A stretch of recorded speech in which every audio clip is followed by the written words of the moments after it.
started eating a lot lately. I don't know what is the cause of that, but my hunger started becoming very demanding lately. I will order dinner before I head to bed. Let's chat and eat together. Bonus. Small black square back during the ride. Sing another song. Joel. Can you dance while walking? Jon. Yes, what do you want me to do? Joel. I'll sing and you dance while walking. Jon. Okay. I am down now, sing. Joel. Ahem 1, 2, 3. Kiki, do you love me? Are you riding? Say you'll never ever leave from beside me. 'Cause I want ye, and I need ye. And I'm down for you always. Jon. Chapter 83, Ship Shopping. System. Contact the Augur. I was laying on the bed in Candlehearth Inn while thinking about something with a serious face. How can I help you? I want you to scan my body. What are we looking for? I don't know, maybe a black hole in my stomach, or an exotic creature that eats all the food there. 7. The Augur WRNT silent for a few seconds and then replied, you consume more food than usual. I will start a scan, but I guess the reason may be related to the current date as it is around the 22nd of mid-year, June. What are you saying? Is there something related to the date? It is not that big of a deal, but for some reason, your body is having some changes. It may annoy you, but you will feel hunger much faster than your usual normal condition, and the condition has a chance to remain this way until the next 6 months. My astral extension will add a widget for you to measure your hunger rate so you can adapt to a certain amount of food every day from now on. 7. Whoa, hold on just a minute. You are making speculation based on what? What's wrong with me? Wrong? Completely the opposite, you are as healthy as a horse. And if not for your astral damage condition, you would have shown a strength higher than your league by leaps and bounds. The current hunger condition, however, is not an illness. I can make some guesses, but the most possible one is because you are still under 16 years of age, which is also the puberty age of young giants. They have the same symptoms of a strong hunger and a short temper only half a year before they reach their 16th year. What is this rude guy saying? Do I look like a giant to you? You don't, but your Fire Mane clan does. Wait a minute. You are saying that the Fire Mane people have the giant's blood lineage. Exactly. That explains why I and cousin Porna are not as tall as these freaks, but I thought their blood lineage had something to do with the fire resistance in my status or something to do with taming. Giants are known to be the only race that can tame mammoths and grind their bones. Maybe your clan has 2 blood lineages. And speaking of which, my astral extension is already done with scanning your body. Please check your status. Gah. Fine. Status. Name, Jon Dare. Race, Human, Nord. Age, 15. Level, 18-4. Attributes. Health, 155/155. Stamina, 110/110-3. Magicka, 520/520. Active effects. Astral damage, 16%. Hunger, 23%. Magic. Plus mysticism. Plus alterations. Plus conjunction. Plus destruction. Plus illusion. Plus restoration. Times special powers. Right pointing black triangle racial, Nord. Right pointing black triangle standing stone, Shadow Stone. Blood lineage, Fire Mane awakening. 4. 2. Plus Thursday Saved data. Plus Skyrim_Landskap. Plus crushed_enemies. Plus butchered_lyrics 2. Plus cute_Nefertiti_pics 12. Plus new_folder 6. My hunger is already 23%. I was fully bloated just an hour ago. It is only natural. I will send you a list of the best suited diet for you. Thanks. There is also the thing about the awakening word beside the blood lineage. Your guess is probably correct. 1. That's only natural. What will it be like in the end? It depends on you. Maybe an interesting mutation may accidentally happen. 3. Don't jinx it. Sigh. This is really annoying. I mean, a second puberty in the same body will sure make everyone laugh at me. Let's just think of something pleasant. What is the situation in the college? Some people in unusual clothing came to the college with a very talented girl lately. The girl received a lot of invitations from some teachers, but she declined them with no second thought. Her target seemed to be Senior Nurina. Maybe your adoptive mother is going to take a new disciple. Oh. So I am having a junior sister, hey. Is she cute? By normal standards, she is already as popular as you when you first arrived. Good. She is also asking around for a man called Darth Vader. Fuck. Why her? Do you perhaps know about the person she is talking about? Nope, leave me alone. 3. After we finished the conversation, the ogre sent me my new diet plan. Why am I not surprised? The best way to put down the hunger is to eat mammoth meat. It is considered one of the most expensive kinds of meat in Skyrim and it is very nutritious. 3. I only ate it on very few occasions and the last one was in the Blue Palace after the tournament. But I didn't like the idea of killing mammoths or sabercats. Those 2 cool creatures were considered extinct in my past life, so I somewhat think highly of them. And I haven't seen a living mammoth yet, not even once, but one day I will surely not just see one, but will also ride it. 6. After resting with Joel, we decided that it was about time to eat dinner and so I ordered a mammoth stew. Such an expensive order would grab a lot of attention in the inn's lobby, so we decided to eat in our room. Jolinar was charmed by the aroma of the stew and I ordered some raw mammoth meat for Nefertiti. It was really something to look forward to. As we were about to start digging in, someone very rude knocked on the door of my room. Who is it? Boss, I am Merdiv. Oh. So they finished up selling the stuff already. Come in. Excuse me. As soon as he came in, he lagged on the delicious aroma of the stew. Ahem. Joel, who was glaring at him, cleared her throat. Oh. Boss. Captain Angium sent me to tell you that all the loot was completely dealt with. And the coin was loaded on the ship. Here is this paper, it has everything written in details. Angium's vice-captain handed me a paper. Thank you, you may leave now. Joel, however, was kicking him out. Yes, my lady. The young man made a respectful nod and left. I unrolled the paper and couldn't help but grin. This was some fortune. 2,000 gold septim, That was indeed something. Really. Look, most of the coins came from the exchanging of the ancient Nordic coins we found, some gems fetched out a high price too. We became rich. We were already rich. Haha. Joel's mood already became better and started eating the mammoth stew with a wide smile. The next day was a very important day. Why? Because we are ship shopping. I woke up early, then dragged Joel and Angium to the docks. There were a lot shipbuilders over there who worked for the East Empire Company. 1. Making an order was simple. I talked with the chief carpenter, who was a bit stubborn and reluctant at first, but he was no match for my sketchbook. Once he saw the designs I have, the blood and soul of a craftsman that dwelled within him started burning and asked for a copy of the ship sketch I have, but he only had to agree and build me what I asked for. 4. The reason for his refusal at first was due to my looks. Even though I am slaying it wherever I go, I still have the face of a 15-year-old brat. No one of those who doesn't know me would take me too seriously. There was another reason, and it was me requesting a ship with an imperial design from a Nordic craftsman. He was just too stubborn when he heard me at first, but when he checked out the design, he figured that it only took the imperial design as a base and the rest was something else. The ship was the normal wooden ship from my past life, it only had a higher deck than usual. The deck was not actually a deck, it was a roof that had 2 turrets, one in the front and one in the back. Turrets are not actually something known in this world, but I designed a turret and magic cannons that work on soul gems. The cannons shoot fireballs. 2. In fact, they are actually staves, but I had a certain design in mind to lessen the magica consumption. Also, the turrets are really easy to spin and move around. The roof was not completely covering the actual deck as ropes, and people could easily move through. Sails were also controllable by using spinners and ropes. One of the most important features was the ship's ram.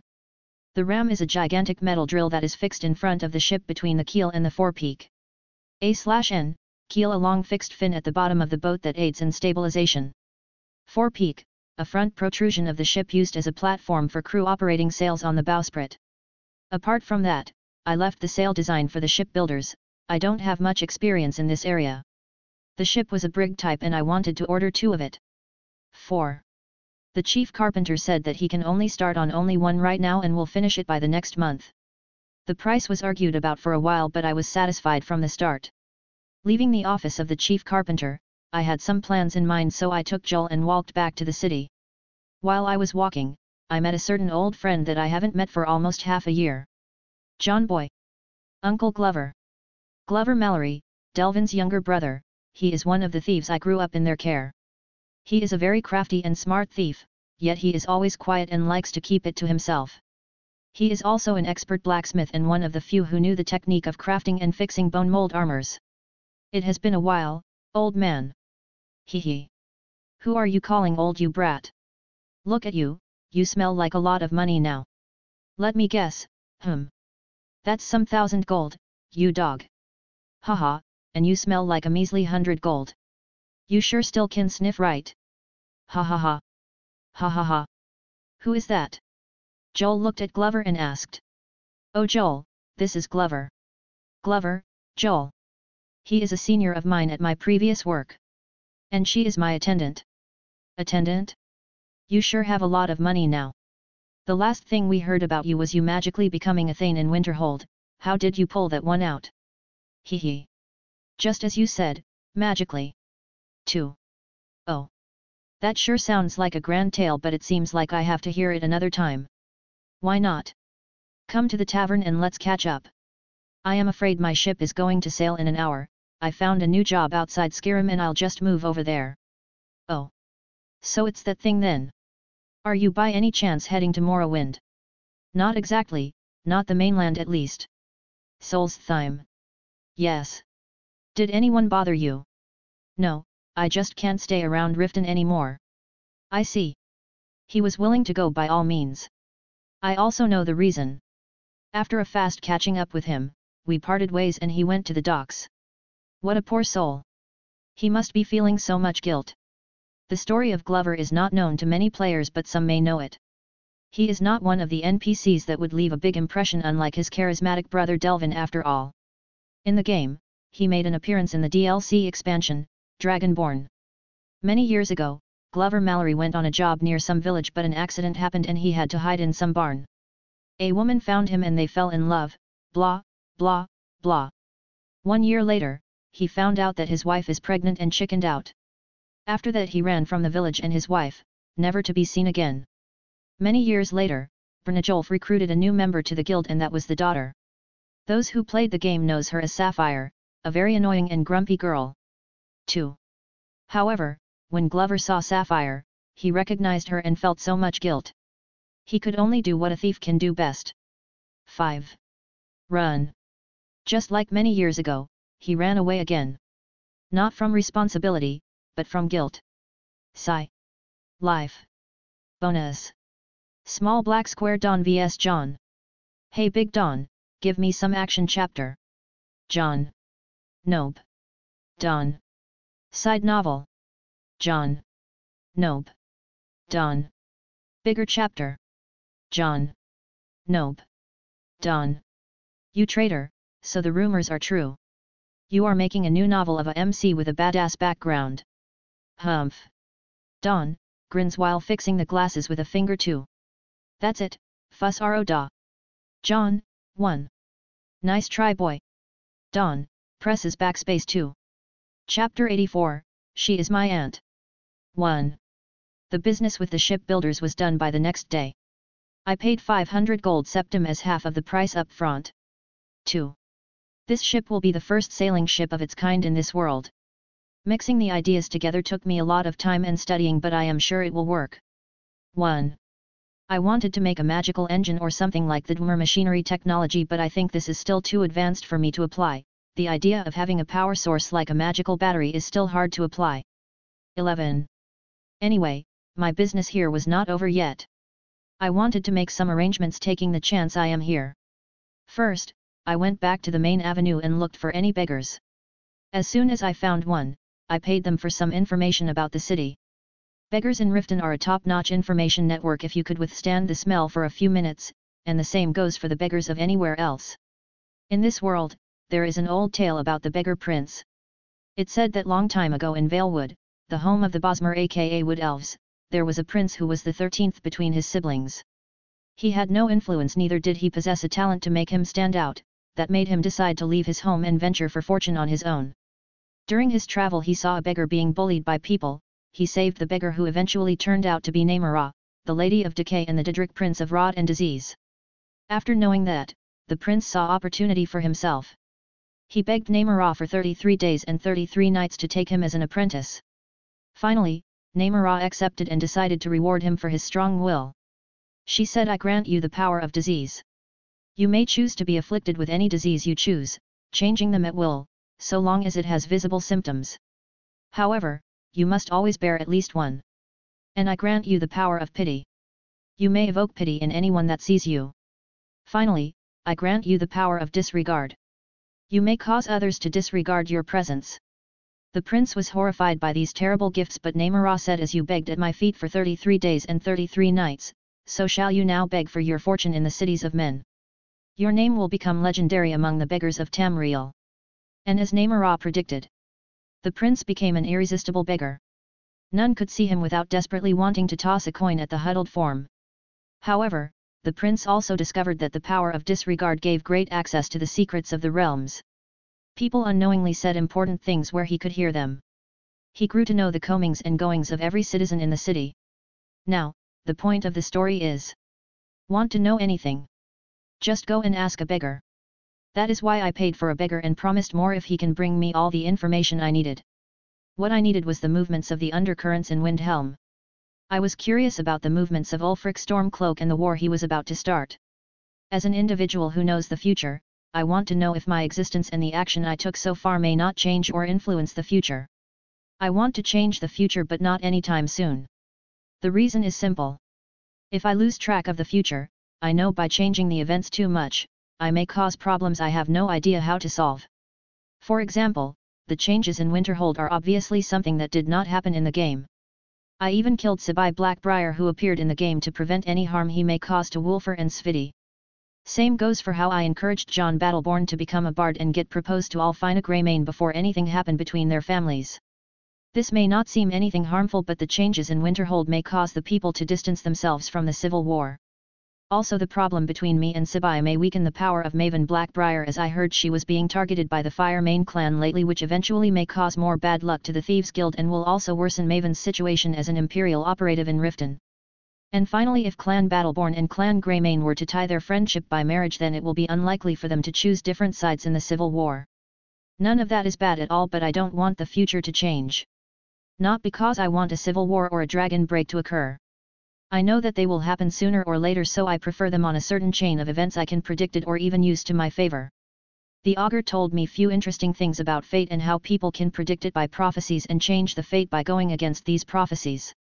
My knowledge is considered a prophecy of sorts, so I can try to use it into my favor or change some of it, but I should watch out for the consequences and the changes of fate. That is why I am investigating the movements in Windhelm. The news I got from the beggars were not good or bad, but they told me that a number of envoys from and to the other holds have been seen more frequently as of late, but the city still has its Imperial Legion soldiers. The Temple of Talos is running all day with no signs of pressure from the Legion. And the East Empire Company is also working smoothly. To distribute these waters it needed a lot of time from now on, and it is Ulfric's job, so I don't care. Now, as I was done with my little investigation, I walked with Joel to the marketplace arm in arm. Apparently, a Nord and a girl with the features of a dark elf walking together and carrying their treasured cat would attract a lot of hateful gazes of both Nords and dark elves. Luckily, my killing intent always scare people away. Joel was having fun and I don't want any unhealthy atmosphere to form around her. This market walk was our first and there is no way I would let anything to ruin my girl's good mood. 8. Speaking of which, her mood was rather strange. Unlike her Tsundere day mode and Yandere night mode, she was making a cute childish face whenever we pass on a stall and she sees something she likes. Even though she was worried about Windhelm just the other day. I bought some dresses for her as well as some gifts for Nurina, Lonath, and teacher Ferelda. Ilishka also requested that I spread the news about the bathhouse in Windhelm's market, so I found a notice board and paid for an large-sized employment advertisement. My last destination in the market was the alchemist's shop. It is the shop that I requested the mixture that unlocked the treasure room of Forsaken Crypt where I acquired the White Phial from. Funny thing is, the shop was also called the White Phial. It was owned by an elderly, Altmer, high elf master alchemist known as Neurlian. Even though he was a very knowledgeable person, he was another annoying old high elf. In the game, when he gives the quest of recovering the White Phial and the players return to him with the broken phial, he gets upset and only pay 5 septims for the phial. 7. After a deadly quest, he only pays 5. I didn't like the guy even though his skill was the real deal. The one I was here for was not Neurlian, but his apprentice, Quintus Naval. A very friendly Imperial guy with good manners. After the player gets paid the 5 septims of Neurlian, Quintus pays the player the rest and apologizes for his master's short temper. I pushed the store's door open and walked inside. Just as I took a breath, a strong mix of herbal scents assaulted my nose. It was somehow pleasant. Welcome to the White Phial, may I interest you in some of our potions and ingredients? Or you are here to make a request? A young man that is apparently the same age as I was standing behind the counter and welcoming us. I am here to make a request for a ship and for my journey. Just as I said that, the boy's eyes lit up. He knew I am making a big request. By all means, sir, my master is not here, but I will take your request right away. I am Quintus Naval. Jon Dare. Jon Dare? The Jon Dare. Am I known in these parts? Known? You are the man who sent Jarl Ulfric back from the tournament empty-handed. You are not just known. Is it true that you have beaten a whole team single-handedly? And won a free-for-all match against more than 25 opponents? 2. Whoa. Whoa. The people here know about me to this details. No, it is just me and few others, haha. You see, we have a very famous arena called the Pits and I am a regular there, so it happened that I heard about everything. I really regret not attending the tournament this year. Hehe. What a guy. After fanboying around me for a while, we started talking business. To think you are from the esteemed college, we are honored to make business with you. Thank you. Here is my list, and here is the ship's list. Healing, stamina, regeneration, purifying, acids, and perfumes. I think all of them can be handled even by me. I have some in stock, but if I start working now, I'll finish everything by tonight. When can you pick them up? I am staying in the inn, so I can come anytime you want. Oh. The inn? Fine, I am coming to drink tonight, I'll bring the orders myself then. Fine, then tonight drinks on me. Haha. Thank you. It was a short conversation, but I think I made a new alchemist friend. After leaving the shop, I took Joel around and continued the shopping like a couple till sun started to go down. After that, we became tired and hungry, so we decided it's about time to head back for the inn. In the inn, Joel changed to a lovely dress I bought her and we went to sit in the inn's hall. We were drinking and talking with Angium and the crew members. An hour passed and Quintus Naval came with 2 hired carriers behind him. Sir John, I brought the order. Oh.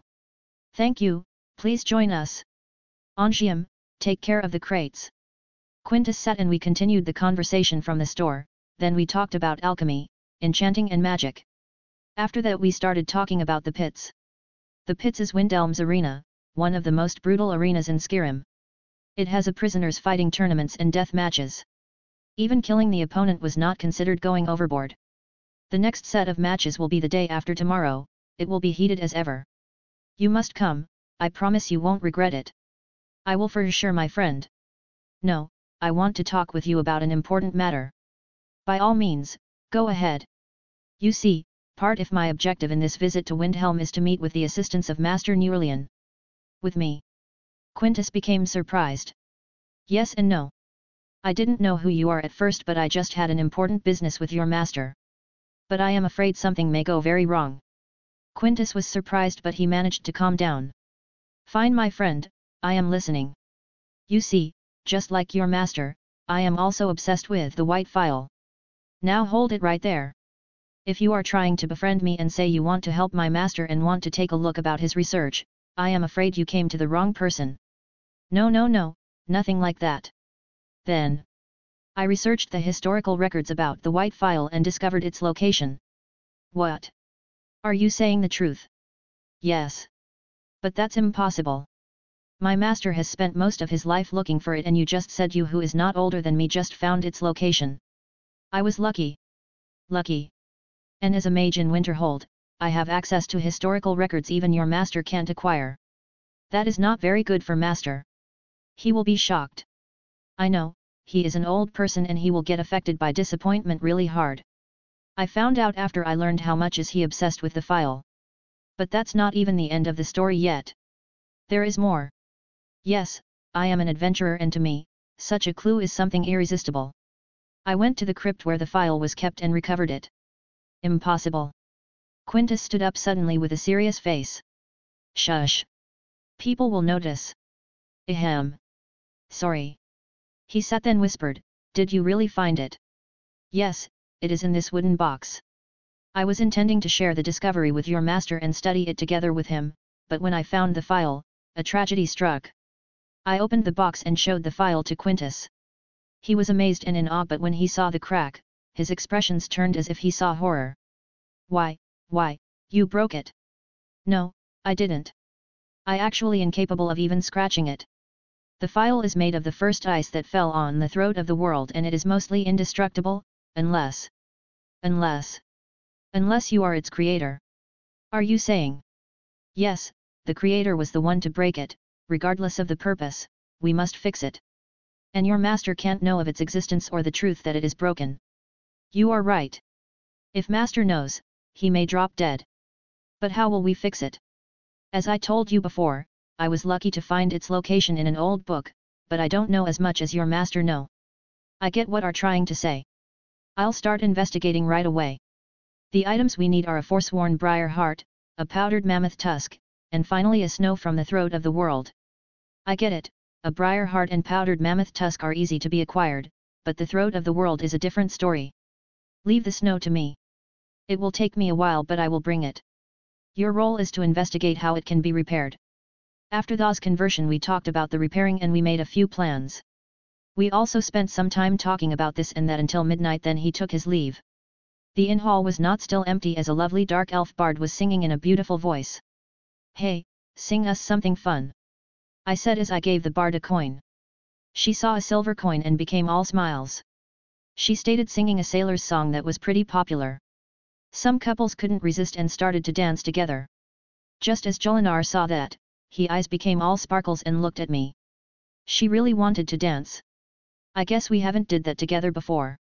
I didn't let her down and took her by the hand to the middle of the hall and started dancing. It was just like hopping up and down and going with the song, no one in Skyrim was strange to that. Few minutes later, the song ended and the people started praising the bard lady. That was some song, haha. Riften may be a Dunmer but she is the best bard in town. A girl said. True. Someone replied to her.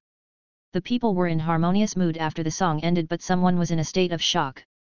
Riften. It was Jolinar. She looked at the bard lady with shocked eyes and she appeared to be in an emotional storm. Something wrong? Jolinar looked at me as if she was about to scream. She approached me and whispered to my ears.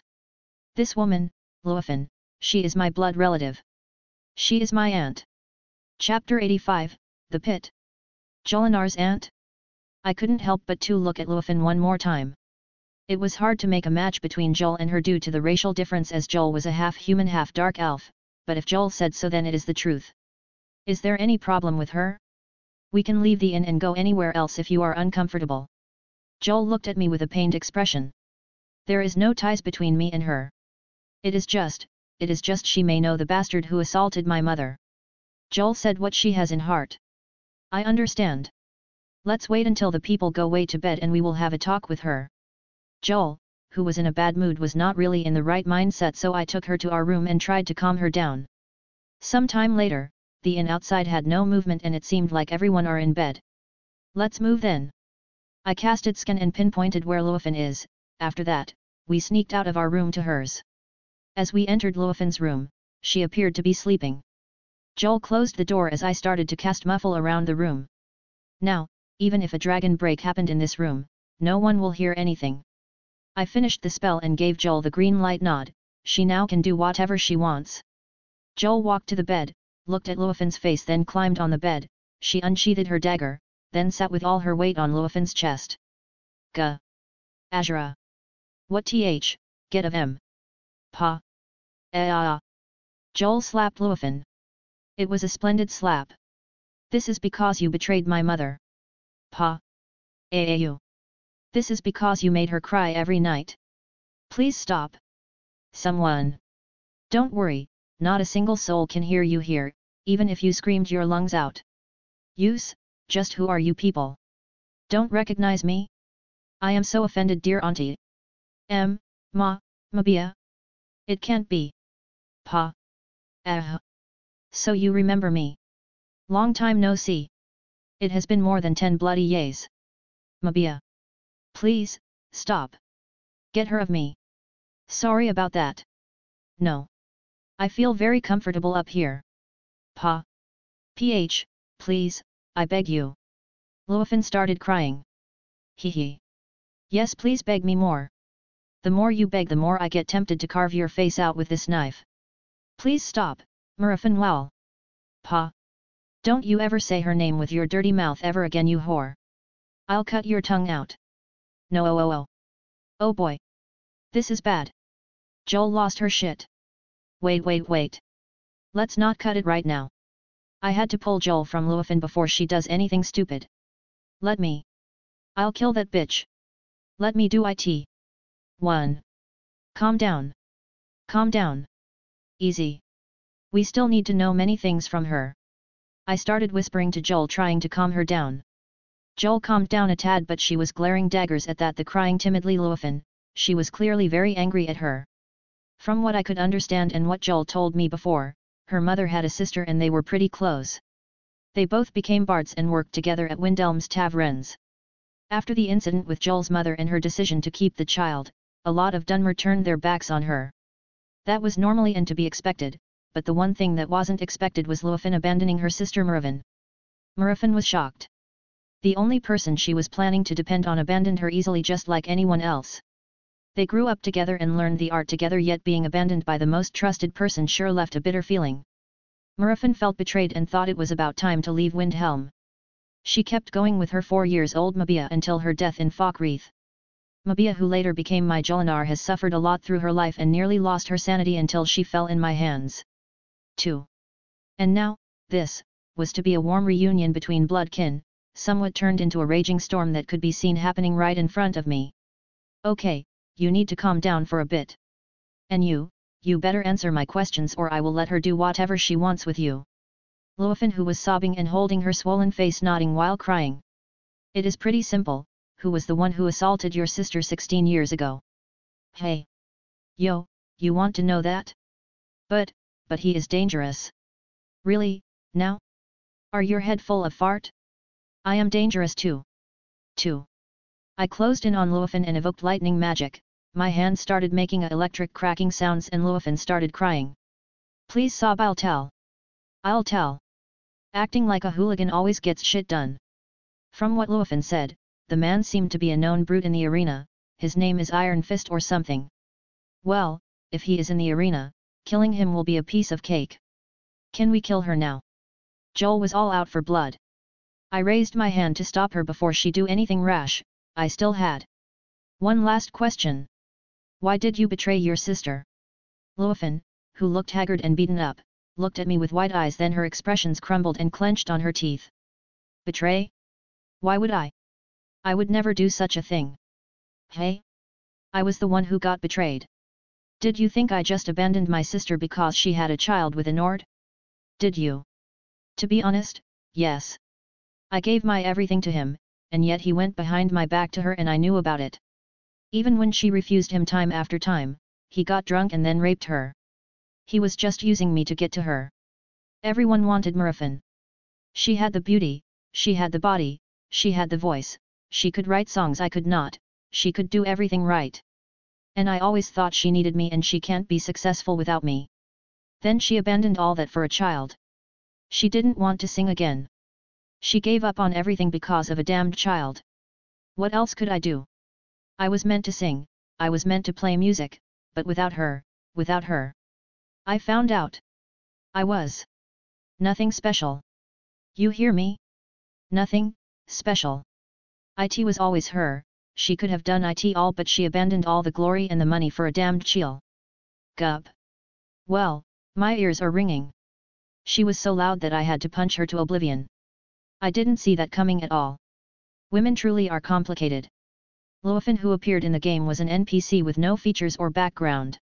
Also, there is that thing about the dark elves and how they are emotional and rational as hell. Anyway, none of that matters now. I looked at Joel as I was really worried about her, but she was totally expressionless. Say, Jon. A person like that? How am I supposed to punish her? Her tone was normal and her expressions were very cold. I guess, you only need to think of a way yourself. I said. Sigh. You are not helping. She said. Actually I do, whatever choice you make I will completely support it. I said. So you are giving me a choice now? Hee.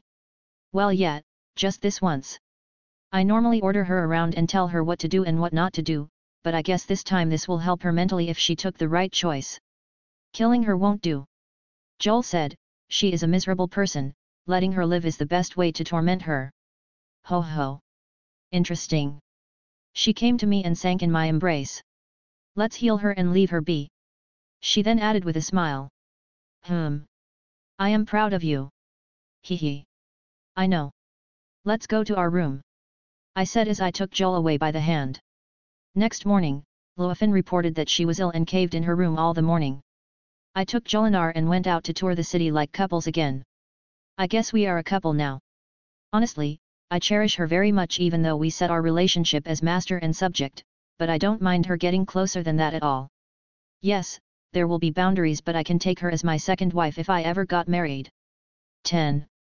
Anyway, this time in the city, we didn't go to the market. We directly went to the pit as we had an investigation to do. The man that was called something like Iron Fist or whatever is our target to kill.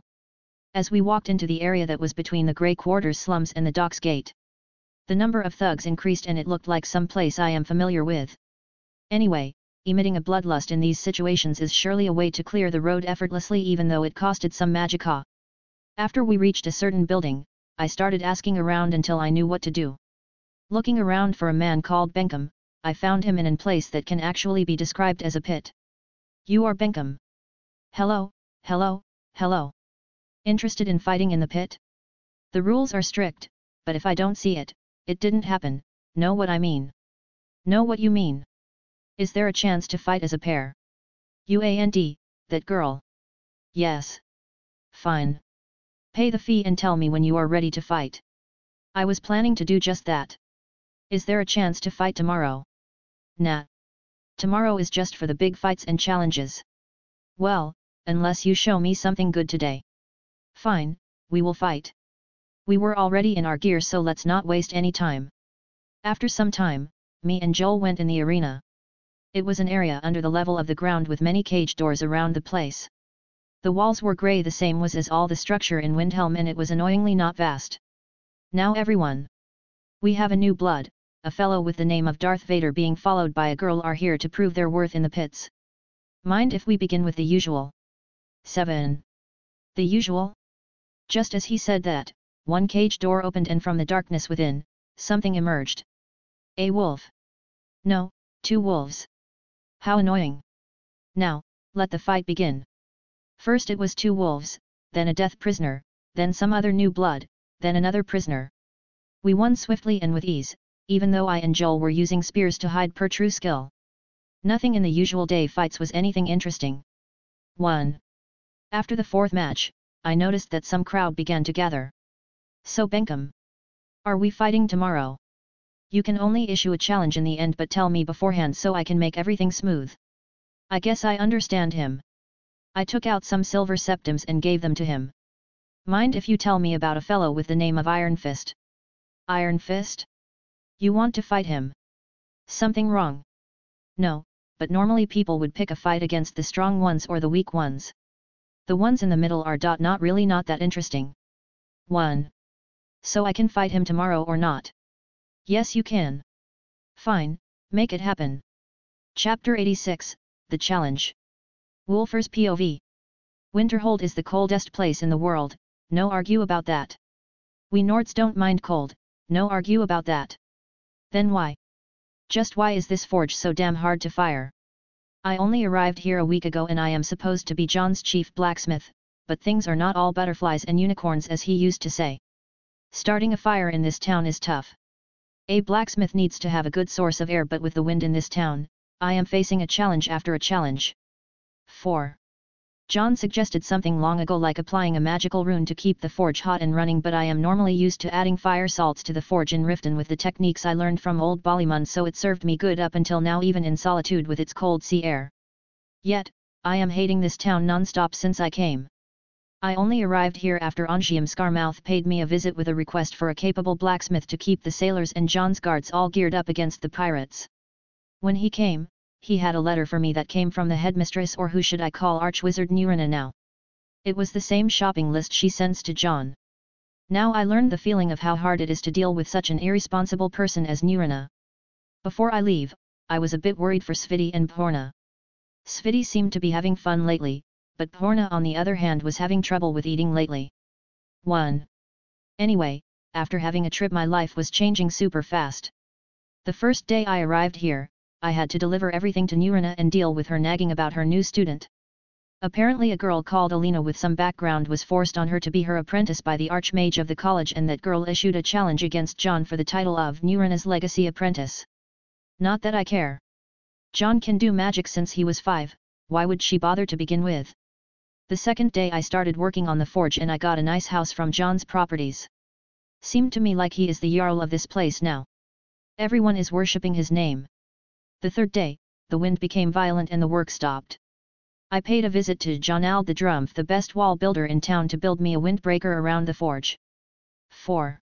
A/N, and he appears again. All hail. 10.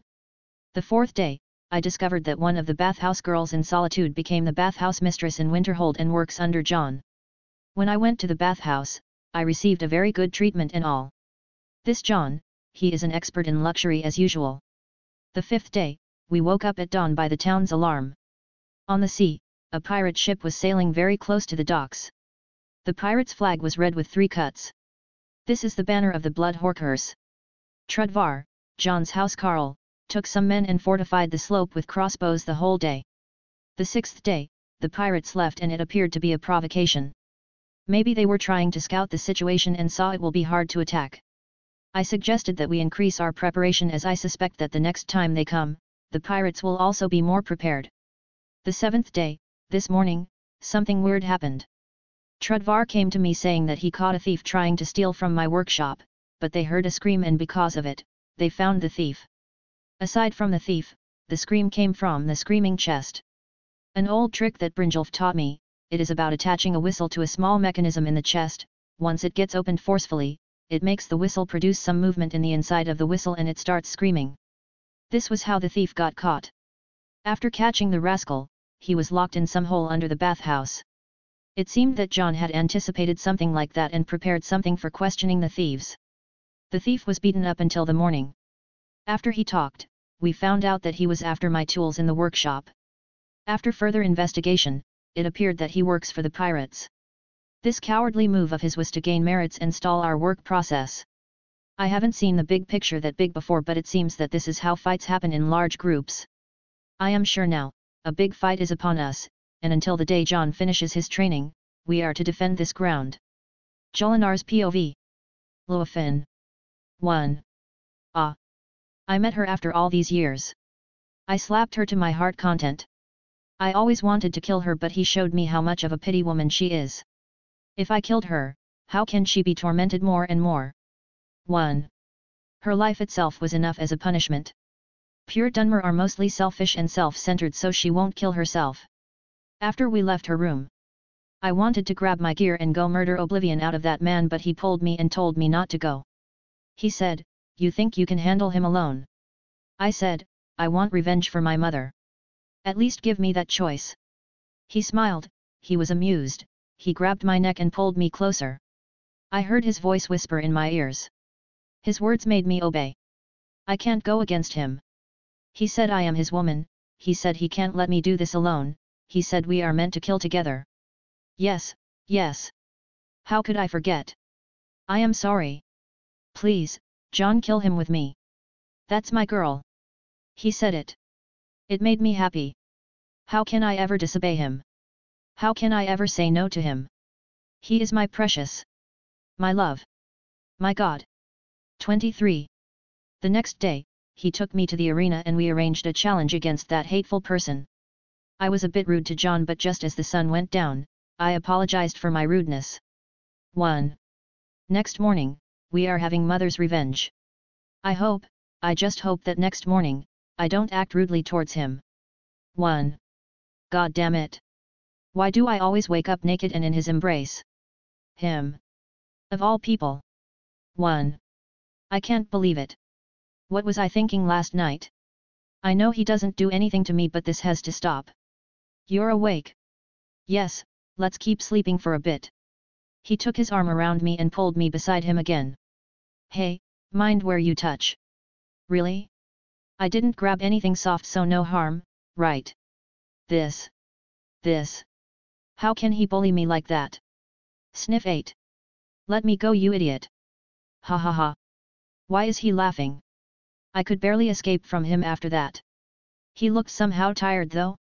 Come to think of it, his temperature was a bit off now. He may catch cold this way. I think he used to keep some medicine for that in the potion bag. Where is it? Where is it? Aha, here it is. He already started waking up. Hey, take that. That? Okay. He took the medicine right away. Thank goodness, now I'll go low. Hey Joel. Thank you.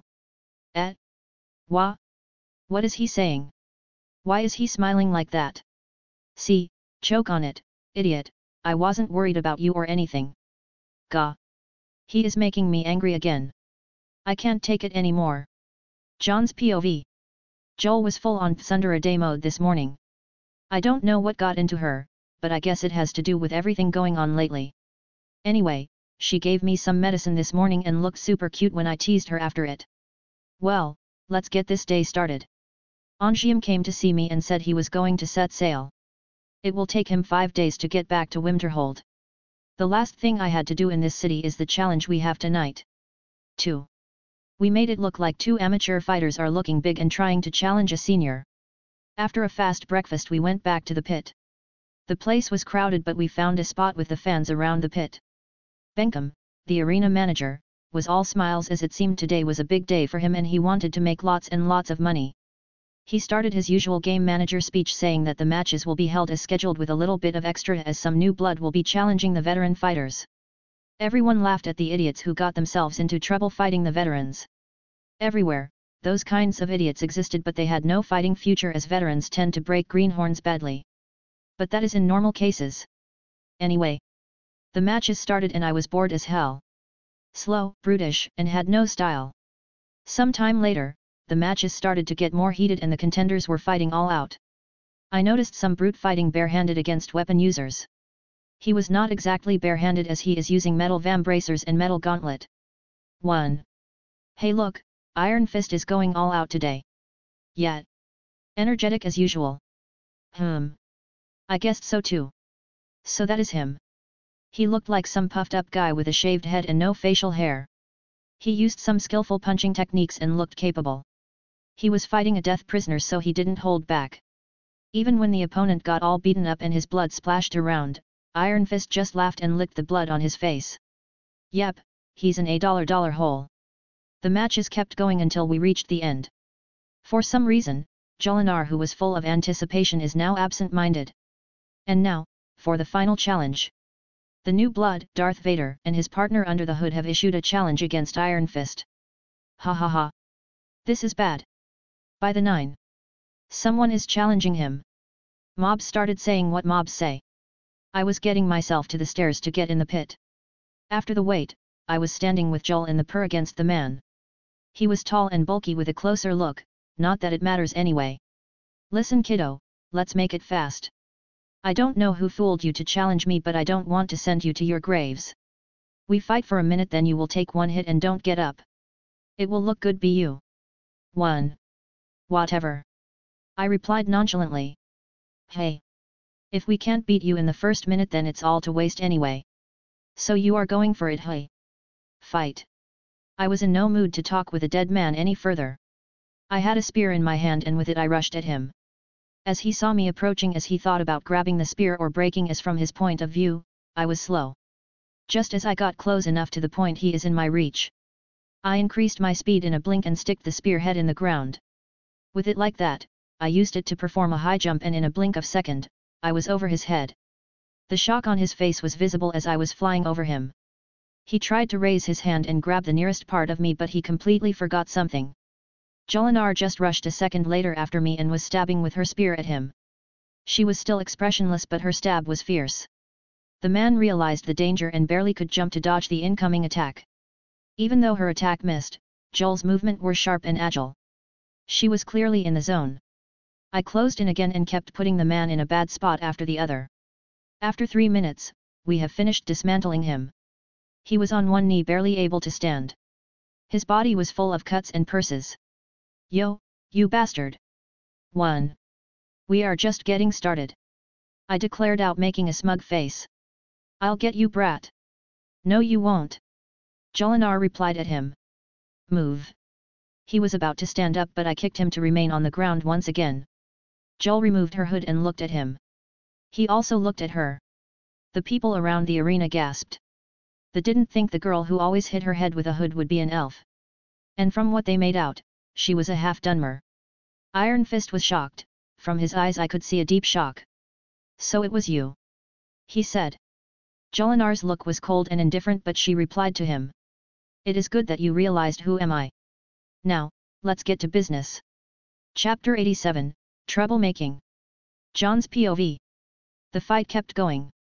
We didn't give Iron Fist a chance to take a breath and kept toying with him left and right.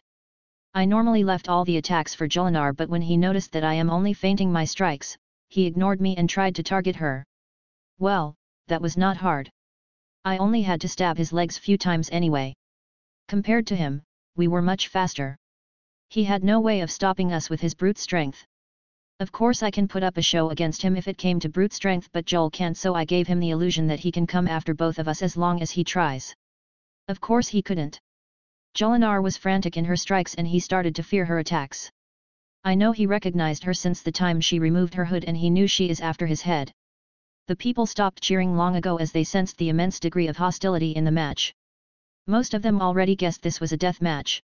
Benkum, the arena manager, was already trying to move his men to stop the match before Iron Fist gets killed. Apparently, a money-maker like Iron Fist was important to him and getting him killed will cause him a big loss. Also being fooled by me sure left a bad taste in his mouth. Now, I am not sure if we can get out of the arena the peaceful way. Let's just hurry up and kill the scum, I said to Joel, who was stabbing at him non-stop. He looked like a bloody rag from how much stabs he suffered. It has been long since he switched from offense to complete defense. He took most of the blows by his vambracers without one counter-attack. His moves started to be slower but was still steady. I thought he became tired, but I caught a glimpse of his eyes shining brightly as he was looking at Jolinar. He had a vulgar smile behind his guard. Chills ran in my spine as I thought he might do something, and certainly he was about to. Joel approached him and was trying to get another sure stab at him, but he launched a punch at her lightning speed. This is dangerous. Watch out. I threw the spear in my hand away and grabbed what I could reach from her, then pulled her back as fast as I could. His punch missed, but he saw the opportunity and switched targets at me. His punch was speeding towards me, but my reflexes were ready and I kicked his knee, stopping his advance before he reaches me. He was also an experienced fighter, so this kick wasn't enough to make him stop or retreat, but instead of punching, he tried grabbing me and mostly succeeded. From the beginning I was in a tight spot after pulling Joel and using a leg to kick. If I was him I would have targeted the leg I am standing on, but he hugged directly at me and performed the ribs crushing technique, the bear hug. Ha ha ha. Girl, throw your weapon or I will crush the insides of this guy. He spoke like the hooligan he is and was truly trying to crush my ribs. Joel was glaring at him and calculating where to strike next. Hey, don't ignore me. I managed to free my left arm and evoke sparks on it.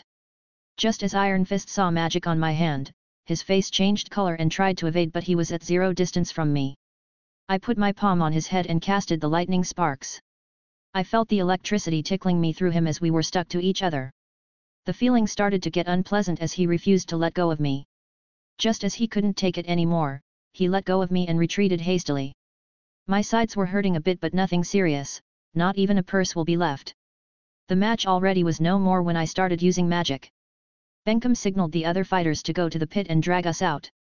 Okay, this has to end. Iron Fist on the other hand was furious and looked at me hatefully. You fucker. I will kill you.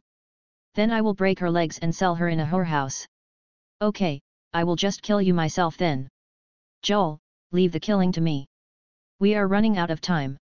Fine. I don't care. I evoked Thunder Cookie in both my right and left. This spell is an expert spell but has no range or accuracy, so its magic's cost was very low compared to the damage it deals. 1.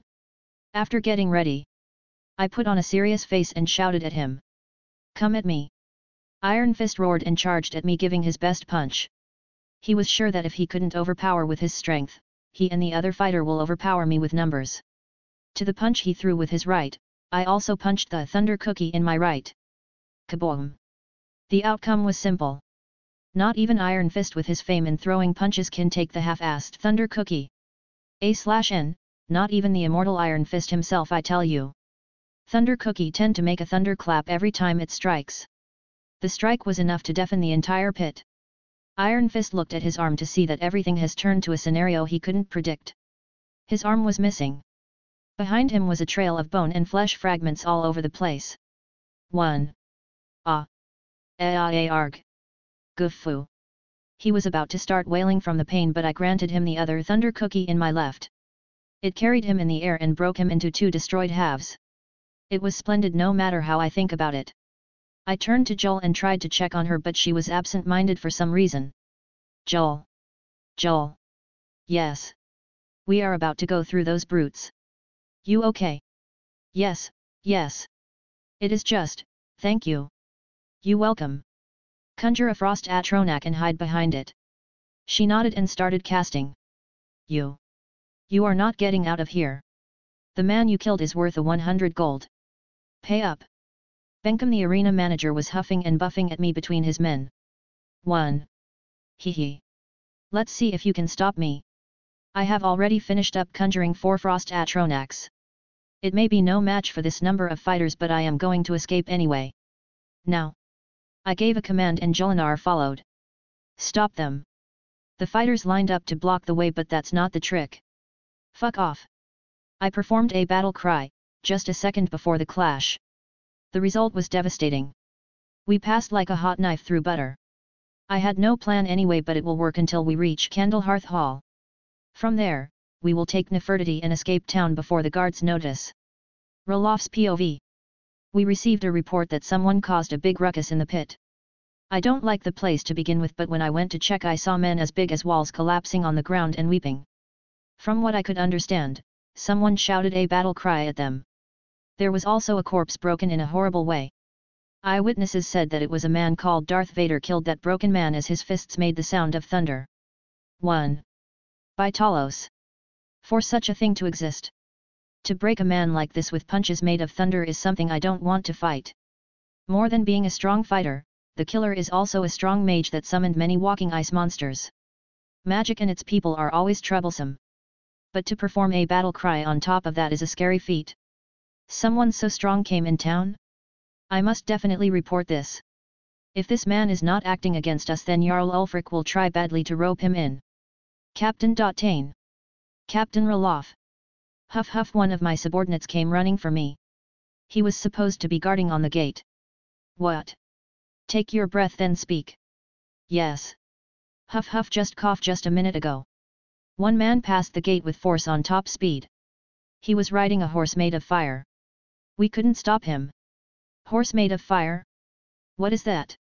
The Jarl can wait few more minutes. I followed the guard to the gate and listened to the witnesses. They all confirmed the story. More than that. The description matched that of Darth Vader. What is going on today? I guess this should be reported. I ran to my superior, Commander Galmer Stonefist, Jarl Ulfric's housecarl. All that happened. He said. Yes. He is confirmed to be young and a very capable warrior. I said my opinion on the accident. Fine. Follow me to the Jarl. It wasn't long since we saw Jarl Ulfric. Galmer. I told you to Fini. Oh. You're bringing Ralof, hey. The Jarl was looking up some map. Yes, there is something interesting that happened in the city Ulfric, it's like this. Gulmer said all he learned from me to the Jarl. A thunder fist, hey. That's a new one. Are you sure it was not magic? The Jarl asked me. The people saw him punching, Jarl. I don't know what kind of a mage punches with magic if he can just cowardly throw magic like the rest of his kind, but he was also confirmed to be a mage. I said. 1. Strange. Something new is happening. He killed a fighter I was planning to recruit, so he must compensate me for that. Jarl Ulfric seemed to be interested. 1. Pass my order. He said, that Darth Vader is to be considered a criminal and wanted only alive. Reward any tip about him. Wah. What is the Jarl thinking? Jarl Ulfric values talents so much, so he would do anything to get his hands on one. But I feel like we are missing something. There was a Dunmer girl with Darth Vader, there was also a Dunmer girl with Jon Dare 3 days ago. Can it be? No, Jon won't do things this way. I am just overthinking it. Jon's POV. I managed to tell Jolinar to go outside the city before me, as her control over a foul Matronak horse is not that great, so I had to go take our things back alone. 1. Just as I could rode outside the bridge, I saw Joel, who already summoned her horse and was waiting for me. Where are we going now? She asked me and looked a bit exited. Helgen. 2. Alina's POV. Just another boring day at the college. Well, it is less boring than staying in the clan and staring at the snow or waving a sword all day. 1. I came to the college after I nagged the whole clan for a day. I sealed of the ancestral hall until they agreed to let me out. Finally. Freedom. Or so I thought. Steward Thurek had to follow me to the college. I also took Skywalker Svakin with me. If he could broaden his understanding of the sword during this stay out, he may achieve a breakthrough and become a Skyrunner. 11. But things are not waiting for a person in place to reap them. In my path of mysticism, my talents of truth-seeking and telling the future are not enough. I need to understand Magicka to its deep aspects. That's why I requested to follow Archwizard Nurina Aaron, a legendary figure and the person who revived the school of mysticism in the college. But that idiot of a steward had to interfere and make a direct appeal to the Archmage of the college to make me a personal apprentice to Archwizard Nurina. Was his head made of fart? 2. I said I only would attend her classes. Not that I need to be anyone's personal apprentice. I am afraid I was forced on Archwizard Nurina and may have caused her some inconvenience. I tried to go and apologize, but when I went to her private quarters, I saw Teacher Feralda and Teacher Loneth flying out of the door. They said it was some experiment went wrong and I don't have to worry as I was invited in. I just don't want to remember the rest of that day, but in the evening, Archwizard Nurina talked to me and she was unlike her mad wizard self just a second ago. She complimented my understanding for a bit, then said she has a legacy disciple and I don't have to bother proving myself. Those words made me get more fired up and I started asking about that disciple who later seemed to be the same gifted businessman who changed the town greatly. I was a bit triggered and I issued a challenge against him. Alas, he was in an indoor studying and can't be called out. He may be a good theorist and businessman, but he can't be a match against me in combat magic. Only that man Darth Vader is someone I can't defeat, but he seems to be not a person who settles in one place. 6. Few weeks passed and I heard some news about his appearance in Windhelm, punching like thunder, and riding a fire horse. That is him. The horse seemed to be something that was recreated from an ancient spell by Archwizard Nurina and her disciple. It was contributed to the rest of the college and I could acquire it just a week ago. It also made me more than sure that Darth Vader is a college student. Anyway, I can't seem to get a hold on both Jon Dare or Darth Vader. I was told that Jon Dare will come out later by the end of the year to take his last exam and become a scholar. I guess I'll have to waste my time around and learn new things other than swordsmanship or destruction magic. I am sure that the world of magic has new ways of magic I may find out on my own. Something like that book Wind and Sand that Master Nurina told me to research. I am sure I will give her a surprise. End of the volume. Next vol, Fire Main Clan. Chapter 88, 4 months later. Joel's POV. The forest in Falkreath Hold is certainly wild. At first I didn't understand Jon's decision for coming here, but maybe I was the one hated from the start. After all, this is the place where I lost my left eye. Still, Jon was considering me and did take me to Falkreath itself. We went to a town called Helgen as it seemed Jon desperately wanted to see the place. According to him, he didn't have much information about this town from his past life, as it seems it was destroyed by an evil dragon. No matter how unbelievable it is to fight dragons, he is training night and day for that purpose since we came to live around Helgen 4 months ago. Speaking of, a lot has changed. I started my training as a magic archer and it proved to be as amazing as Jon said it would be.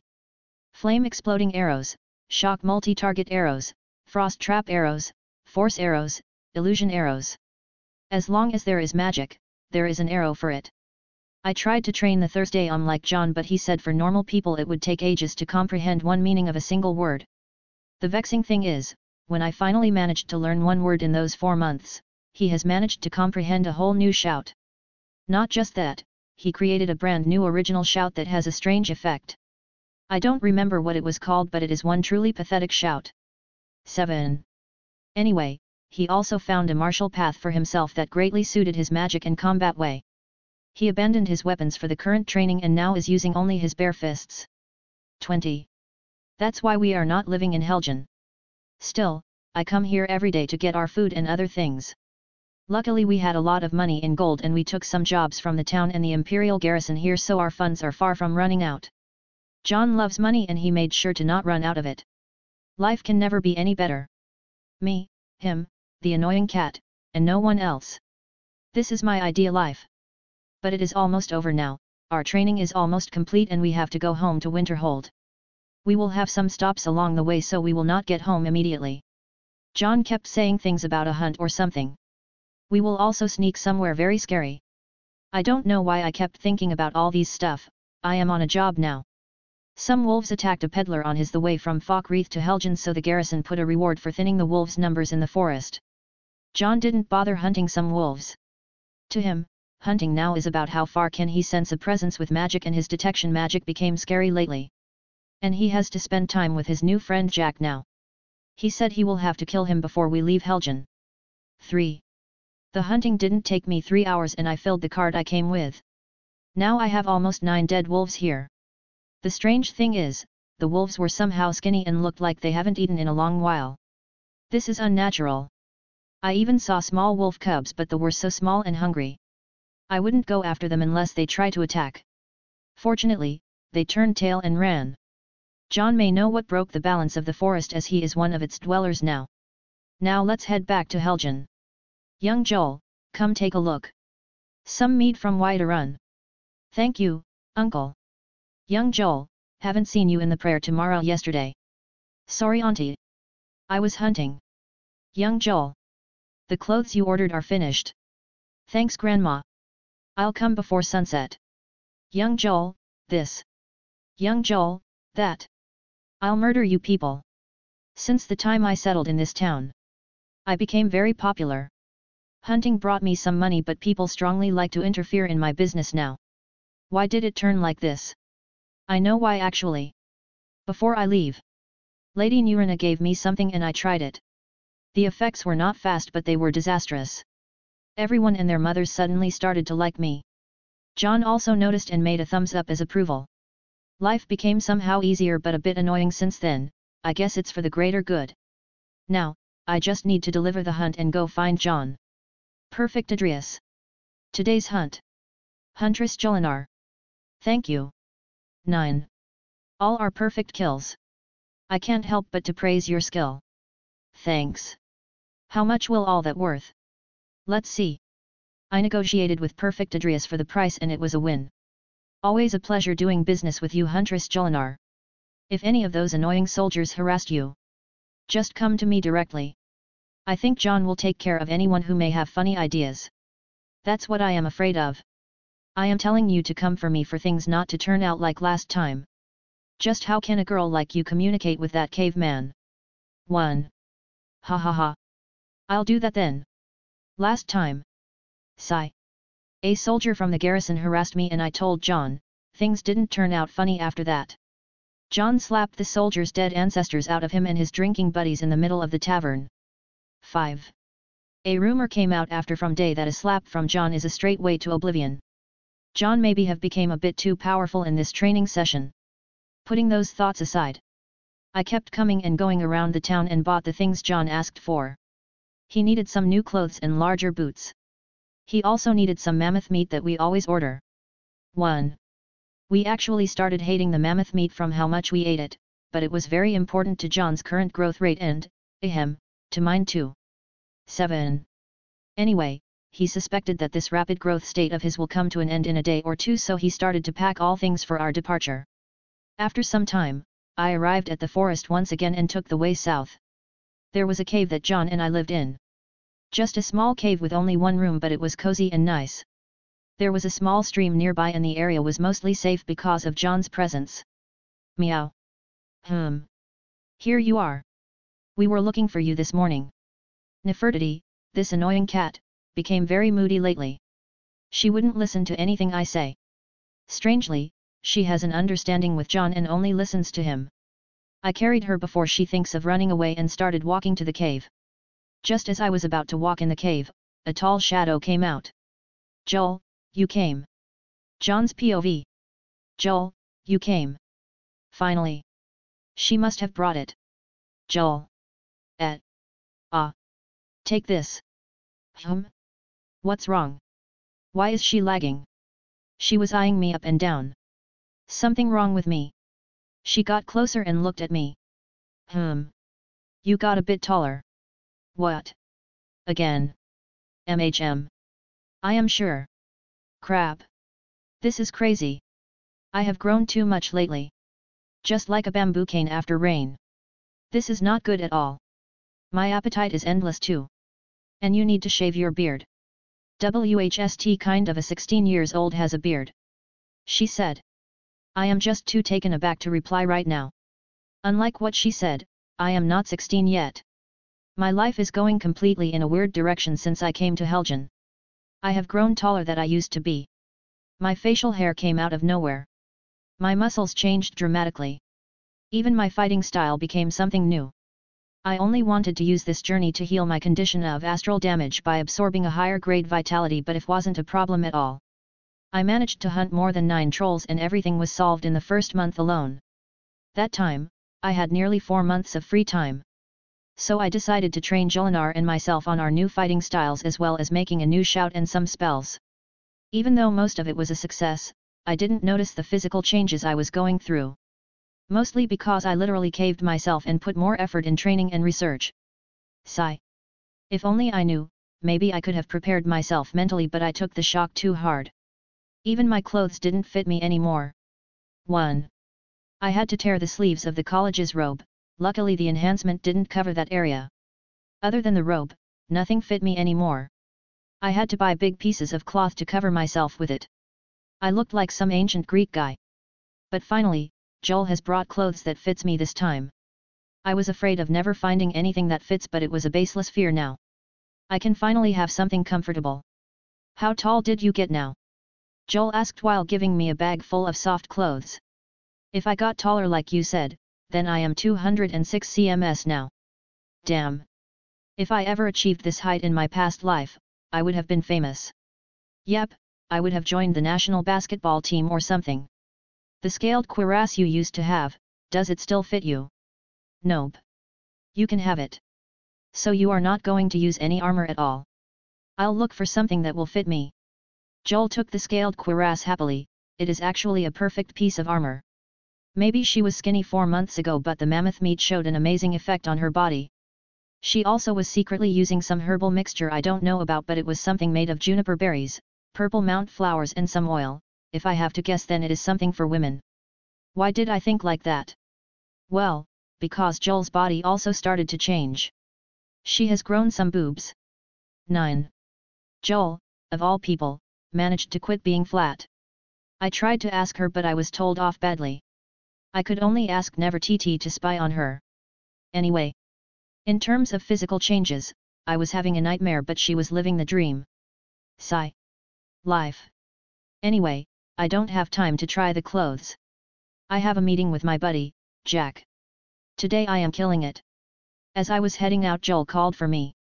Hey, there is something strange in the forest. What is it? Today, I was hunting wolves for the garrison, but it went like this. She started telling me a story about the wolves who were starving and how they looked skinny. She felt something off. Indeed, she is right. Wolves don't come this close to Helgen, they avoid humans and live a bit to the west. They normally prey on deers and elks. Something must have happened to that place. As a registered hunter by the town, I know that poaching is not allowed and strictly prohibited in Falkreath, so it will be hard for poachers to move freely in these woods.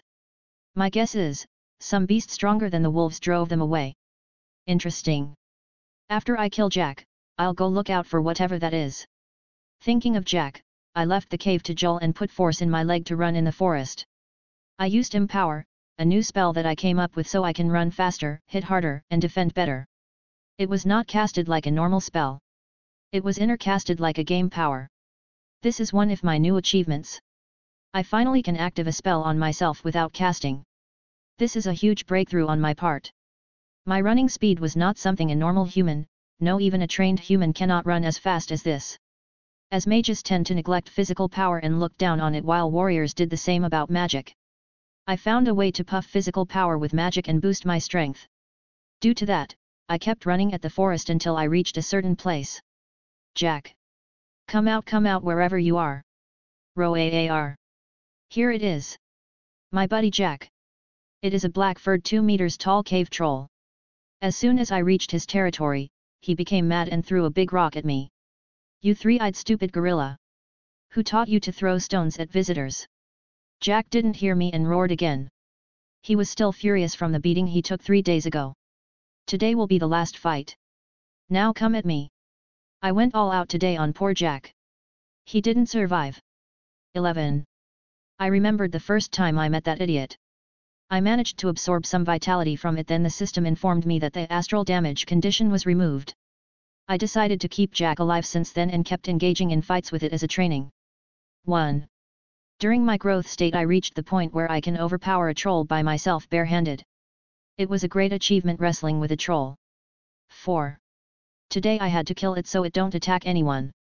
I used Empower, which buffs me greatly.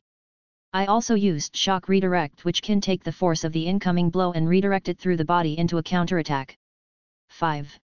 This is me walking the path of Arcane Warrior now. 9. My arsenal of skills as magical melee fighter became large and I had plenty of options now. 1. Status. Name, Jon Dare. Race, Human, Nord, 1. Age, 15-7. Level, 28-5. Attributes. Health, 476/483. Stamina, 183/301. Magicka, 607/833. Magic. Times Mysticism. Magicka Outer Control. Link Magicka. Spell Break. Space. Awareness. Space Mark. Blink. Force. Shock Wave. Nature. Energize Flora. Soul. Silence. Inner Magicka Control. Soul Fire. Empower. Shock Control. Times Conjuration. Bound Armor. Cuirass. Helmet. Conjure Undead. Wrathman 6. Conjure Atronak. Flame, Normal, Horse. Conjure Dremora. Fighter, Churl, Caitiff, Kinvul. Archer, Churl, Caitiff, Kinvul. Assassin, Kinvul. Times Destruction. Flame. Meteor, Fire Claw 1. Times Illusion. Will. Sleep. Vision. Heat Vision 1. Shared Vision 3. Times Powers. Aura. Lightning Aura. Flames Aura. Bloodlust Aura. Madness Aura 4. Blood Lineage, activating.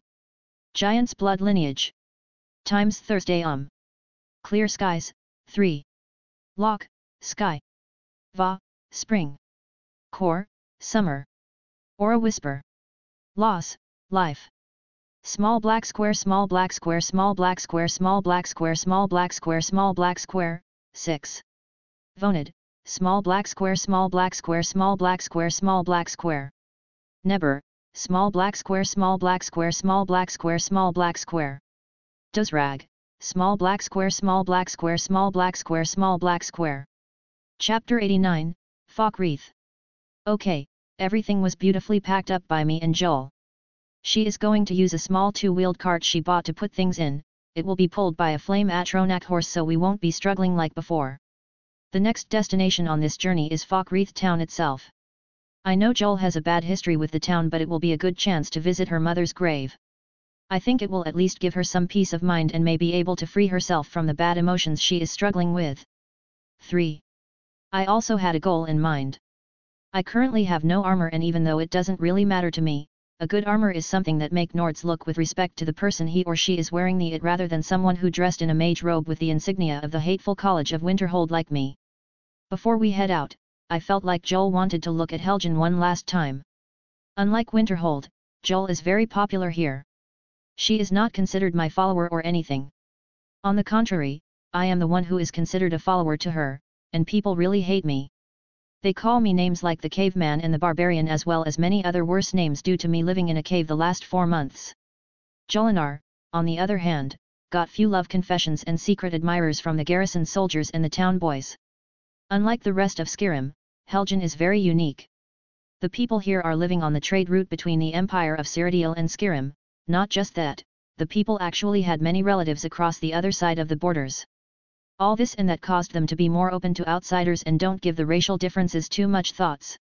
This was what made Jolinar, who was a half-Nord human half-dark elf, receive a very good treatment with how much she contributes to the community as an excellent huntress. They also disregard the issue with her blind left eye, which made her feel good about the town and spend more time there. 3. The annoying this is, the townsfolk who wanted to free Joel from the evil me did really reckless things. Some of them tried to challenge me head-on. Even though they were no match, they weren't willing to give up that easily. But one day, a soldier from the Imperial garrison harassed Joel as I was around. Normally she should have taken care of it herself, but my woman would only look at me with teary eyes as long as I am around. That day I made it clear that I was not really serious while beating up those so-called challengers. I used some magic and slapped the soldier 10 meters away. After that day, a legend came out about my hand that can conjure the ghosts of someone's dead ancestors with only one slap. 3. Anyway, I made a problem with the garrison prefect and had to solve it with a big talk with the town's elders and some officers. I had to reveal my identity as this year's champion as well as my college seal and my thainship seal. I had a better treatment but was still called the caveman in secret.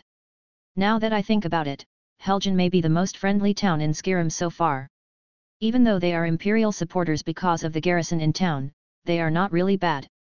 I also had the chance to meet with some NPCs that I never had to interact with in the game, like an old man called Velid who was mentioned, and also appeared, by Ralof in the game's first cutscene. Apparently, the mead that old Velid makes is a something to kill for. I made sure to buy from it whenever I had the chance. All in all, the town is not really bad. It is busy, active, and very open-minded. Too bad it is the very first town the dragon Alduin destroys at the start of the game. Joel was always in a bad mood whenever I mentioned this fact to her. For that, I had to promise her to save the townsfolk when the time comes few years from now. 3. After some talking with our acquaintances in town, we took our leave and used the western gate to head to Falkreath town. I was dressed in the new clothes and looked like some merchant myself. We also had to turn down an escort job as we are going to travel fast on Flame Atronak horses. Speaking of Flame Atronachs, I managed to create another form and it looks super cool. I won't use it now as a mount because it will scare the living ghosts out of those who see it, and the horse is still useful. 11. Anyway, the road was fine for a while, but some wolves appeared along the way. Joel put them down using her bound bow and arrows so we could continue the travel smoothly. From what I saw just now, I came to the conclusion that the wolves have faced a very strong enemy to fall from glory this much and attack people on the way. I guess Joel's analysis was right, something is driving them out of their territory. 4. This will turn into a big problem if the Jarl's hunters don't hurry up and take care of it. A beast that can mess with the ecosystem is on the loose. 1. I kept using scan all along the way and had some results. Deers are thriving in numbers. I don't understand what is going on, but for the deers to live peacefully in the same area where the wolves are suffering is something unheard of to an inexperienced hunter like myself. Is there some superhero that saves the deers and hunt the wolves? 2. I couldn't make my head around it no matter how I much thought. 1. Anyway, the forest had its own problems and I have to take care of mine. If by any chance the reason was figured out and it was worth my while, then I'll go do something about it. 1. After few hours of fast riding, we almost reached Falkreath. This is my first time in this town and I always hated coming here for the first time each playthrough in the game. There is some annoying quest about an annoying dog that requires me to make an annoying journey to an annoying cave and kill some annoying Clutus to meet an annoying Daedric Lord and claim an annoying axe for him to get a cool looking helmet in the end. The only thing I remember good about the quest is the reward helmet though. 15. Anyway, before getting into town we had to banish our Atronak horses and I started dragging the small cart by hand. Joel also had to cover her head just in case if anyone recognized her from her old acquaintances, either from the townsfolk or the Dark Brotherhood assassins. As we looked like the normal travelers to the guards, we were allowed in the town. 1. Falkreath is one of the major cities located in Skyrim. The town lies in the southwest of the province of Skyrim, near the borders of Hammerfell and Cyrodiil. At one period in history, Falkreath was part of Cyrodiil. Later, the town became a settlement in Skyrim. The current Jarl of Falkreath is Dengir of Stun, a Nord elder who is not fond of the Empire and will support Big Bad Ulfric in the civil war as if he was the second coming of Talos. Eventually, it will lead to him being overthrown by his nephew Sidekick. Falkreath has a famous graveyard. The graveyard contains many famous Nords who requested to be buried here next to the other honored dead of past battles. The hold itself is on the borders with two other nations which are Hammerfell and Cyrodiil, that gave the hold a very high strategic value and it was a place of many battles, thus came its famous graveyard. And since the townsfolk were constantly living alongside the dead, they gave many of their shops and other buildings names related to death. For example, the inn was called Dead Man's Drink, the alchemy shop was called Grave Concoctions, a farm was called Corpse Light Farm, and so on. One of them is my destination and it is the inn to book a room for a few days. I had a few plans in mind and I needed an hour of operation. Just as we put everything into a room and locked it with magic, I followed Joel around the town. She had a lot of memories in the town and showed me around the places she used to play in and the farm she used to live with her mother in too. At the end of the day we went to visit her mother's grave. It was a small grave far from the graves that belonged to the Nords under a big tree. The place was peaceful and calm. Joel, who never cried in front of me before, was crying her heart out. This was the first time for her to visit the grave. She wasn't brave enough to do so before. She talked to the grave and introduced me to her mother. She also said that she avenged her mother from those who wronged her and she now can pass in peace. Finally, she took out her journal and burned it in front of her mother's grave. I don't know what does that mean, as I have never heard of a tradition like this, but it seemed that Joel put her past behind and started to put a goal for her future. Lucky me, I was in a major spot of that goal. 5. As the sun went down, we returned to the inn and had a hearty talk with each other. She leaned on me like a girl in love most of the time now. Funny thing is, I am so tall compared to her, she could barely reach my shoulder. 5. So, you told me you had a few goals you want to achieve in town. Will we get down to it? She said. You still don't look fine. Sure about it? Yes, I need to do something or I may start crying again. This time I don't think I will be able to stop. Fine. Fine. I'll tell. I said. The first thing I am after is a very powerful piece of armor. Back in my past life, I learned it was obtainable through a certain mean, but I have to wait 4 years and for a certain event to happen. What event? See those people over there? I said as I pointed to a couple of man and woman with a 4-year-old child on the woman's lap. They were just a small family spending the night in the inn, nothing strange about it. These are Matthews and Indara as well as their daughter Lavinia. They own a farm in town. Lately, they hired someone to help them in the farm, a Nord called Sinding, and he is a werewolf. 4 years from now, Sinding will kill Lavinia by mistake. What? Joel stood up and attracted some attention. The subject may have felt a bit bitter to her. Sit down. I said. Now Sinding haven't done anything yet. So I find it a bit bad to kill him, but he is a werewolf, so it will be for the greater good anyway. The thing is, I need to find out if he has a certain ring or not. 7. What ring? A white ring with a wolf head. If he have it, then I will do something about him. Joel thought for a while and kept looking at the young girl. After a few seconds she nodded and said she will do anything. First, I haven't found Sinding yet. We need to see if he is around, then make a plan based on his circumstances. That's for now. Joel nodded, looked around, then walked to the bar counter and asked for a drink. I also took Nefertiti and joined some men playing dice. After a few rounds, I pretended like I was willing to buy some crops and asked about the farms, then strayed from a subject to another while buying more mead for the men. After an hour, I walked away and signaled to Joel. What did you find out? She asked. He hates gatherings of people and doesn't come to inns. What about you? He joined a band of hunters in town from time to time. Some hunter bought me a drink and started talking about how mighty their party is. Sinding was mentioned few times. Good. There is a good chance that he might be around if there is many hunters in town now. She nodded to me and followed me outside the inn. I started scanning around until I located the farm Sinding works in, and it looked like he was sleeping. After pinpointing his location and making sure everything is under control, I turned to Joel. Who goes in? Who is the lookout? Only one way to find out. Rock. Paper. Scissors. Bonus. Small black square alternative game. Shouldn't we play a different game? Joel. How about tag? Jon. Fine, let's call for Dawn to join us. Joel. Hey, Dawn. We are playing tag. Wanna come? Jon. Pushes the glasses up in a cool anime way. You guys know how authors play tag, right? Dawn, 1. Joel, Jon. Takes out gender bender tag with 2 fingers. Jon, you're it. Dawn, 11. Chapter 90, Hunting the Hunter. A/N, by the way guys. In case you are wondering about the Star of Azura, the vote is 51-34 for the Black Star. Enjoy. 5. I lost to her, so Joel went in.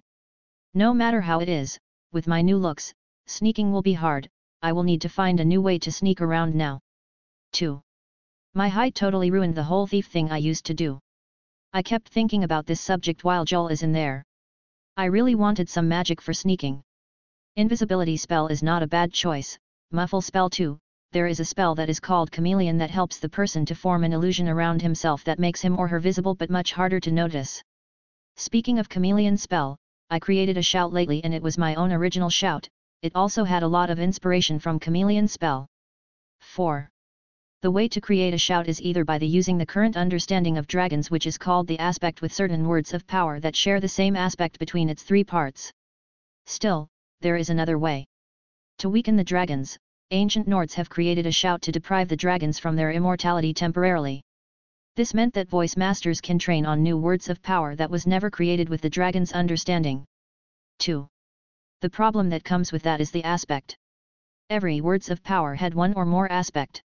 To magic, aspects are the source code of the spell, and with different techniques and effects, the aspects can be manipulated and controlled.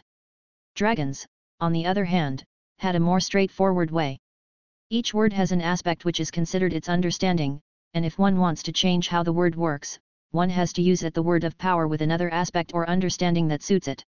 A good example to that is the word of power I acquired from Mount Anther, the Slan word which means flesh that comes in ice form shout, and the word Tiad which means time that comes from time slow shout.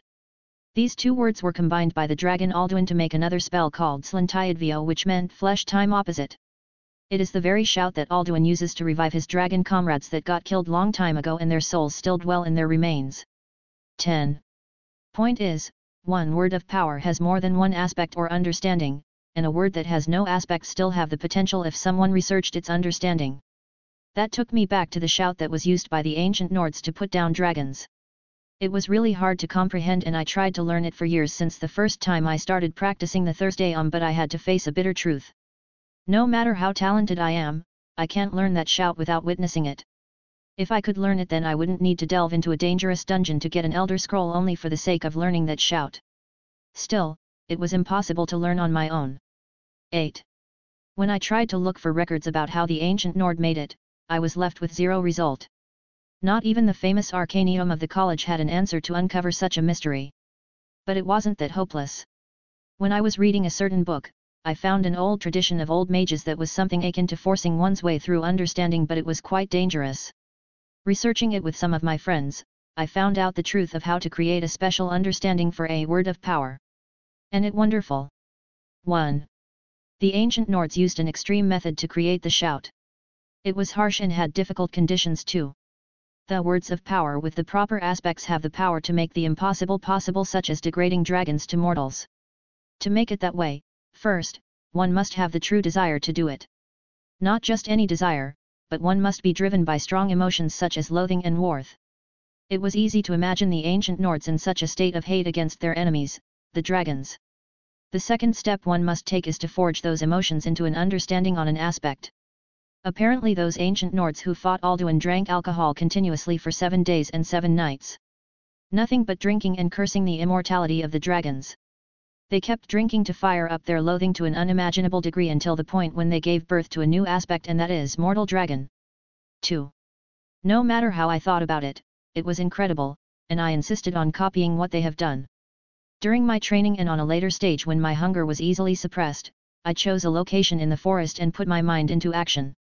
I had learned the first word of Aura Vision shout beforehand and copied its unique technique. Aura Vision is not exactly a shout, it is a whisper, the only Thursday that was introduced in the game as one that can be used in sneaking and can't be heard easily. Anyway, after I arrived to the forest, I hid myself within the flora and started to merge in mind with it. It rained heavily the first night. It became cold the second night. Birds started to stand on me the third night. A small snake attacked the birds the fourth night. Some ants had a fight with the snake and drove it away the fifth night.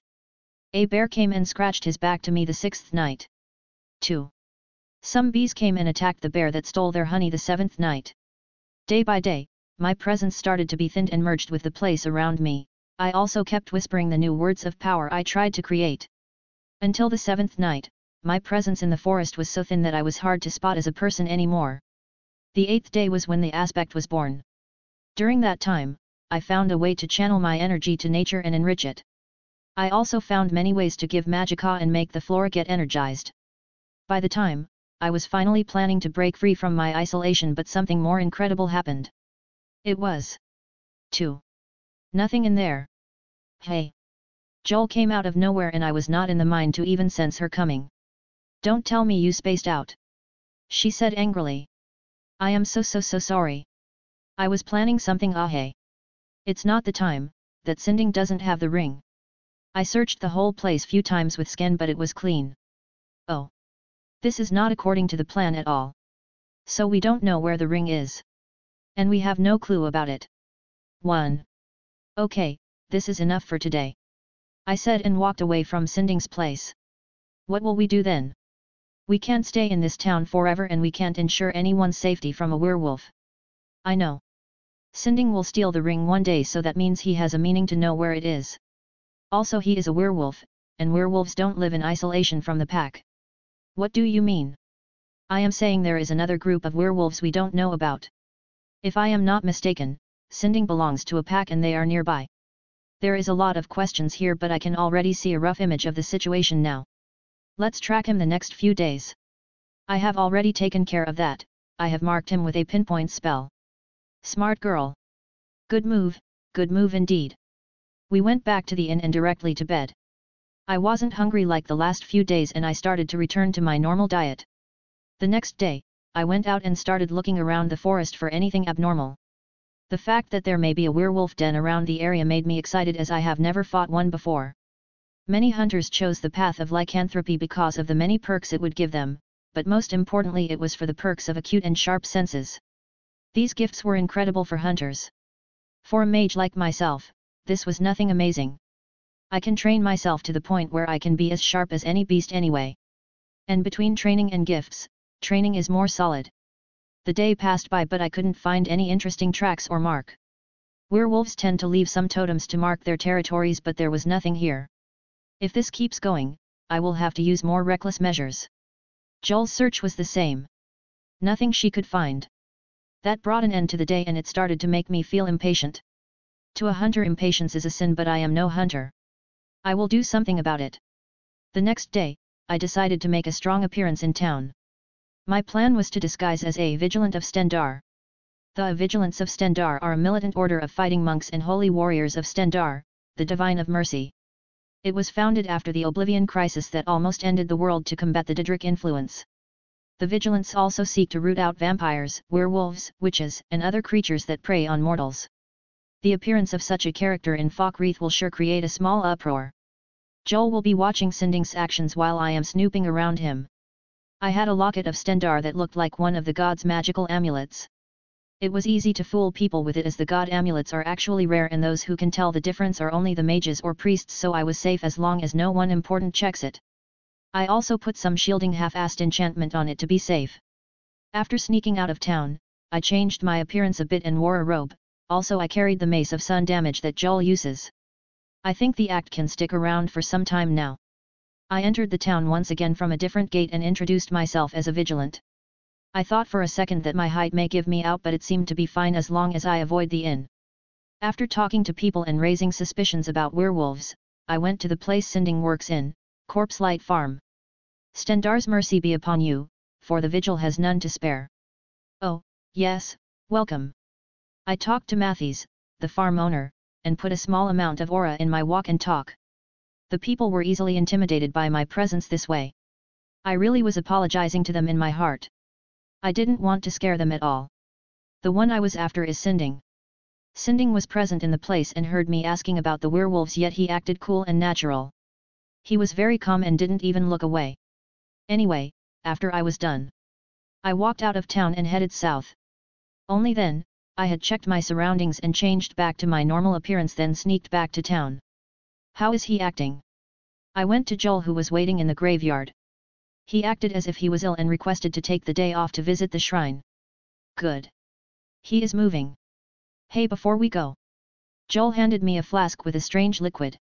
This is? I asked. I realized that we neglected one fact. Werewolves are very vigilant to sense.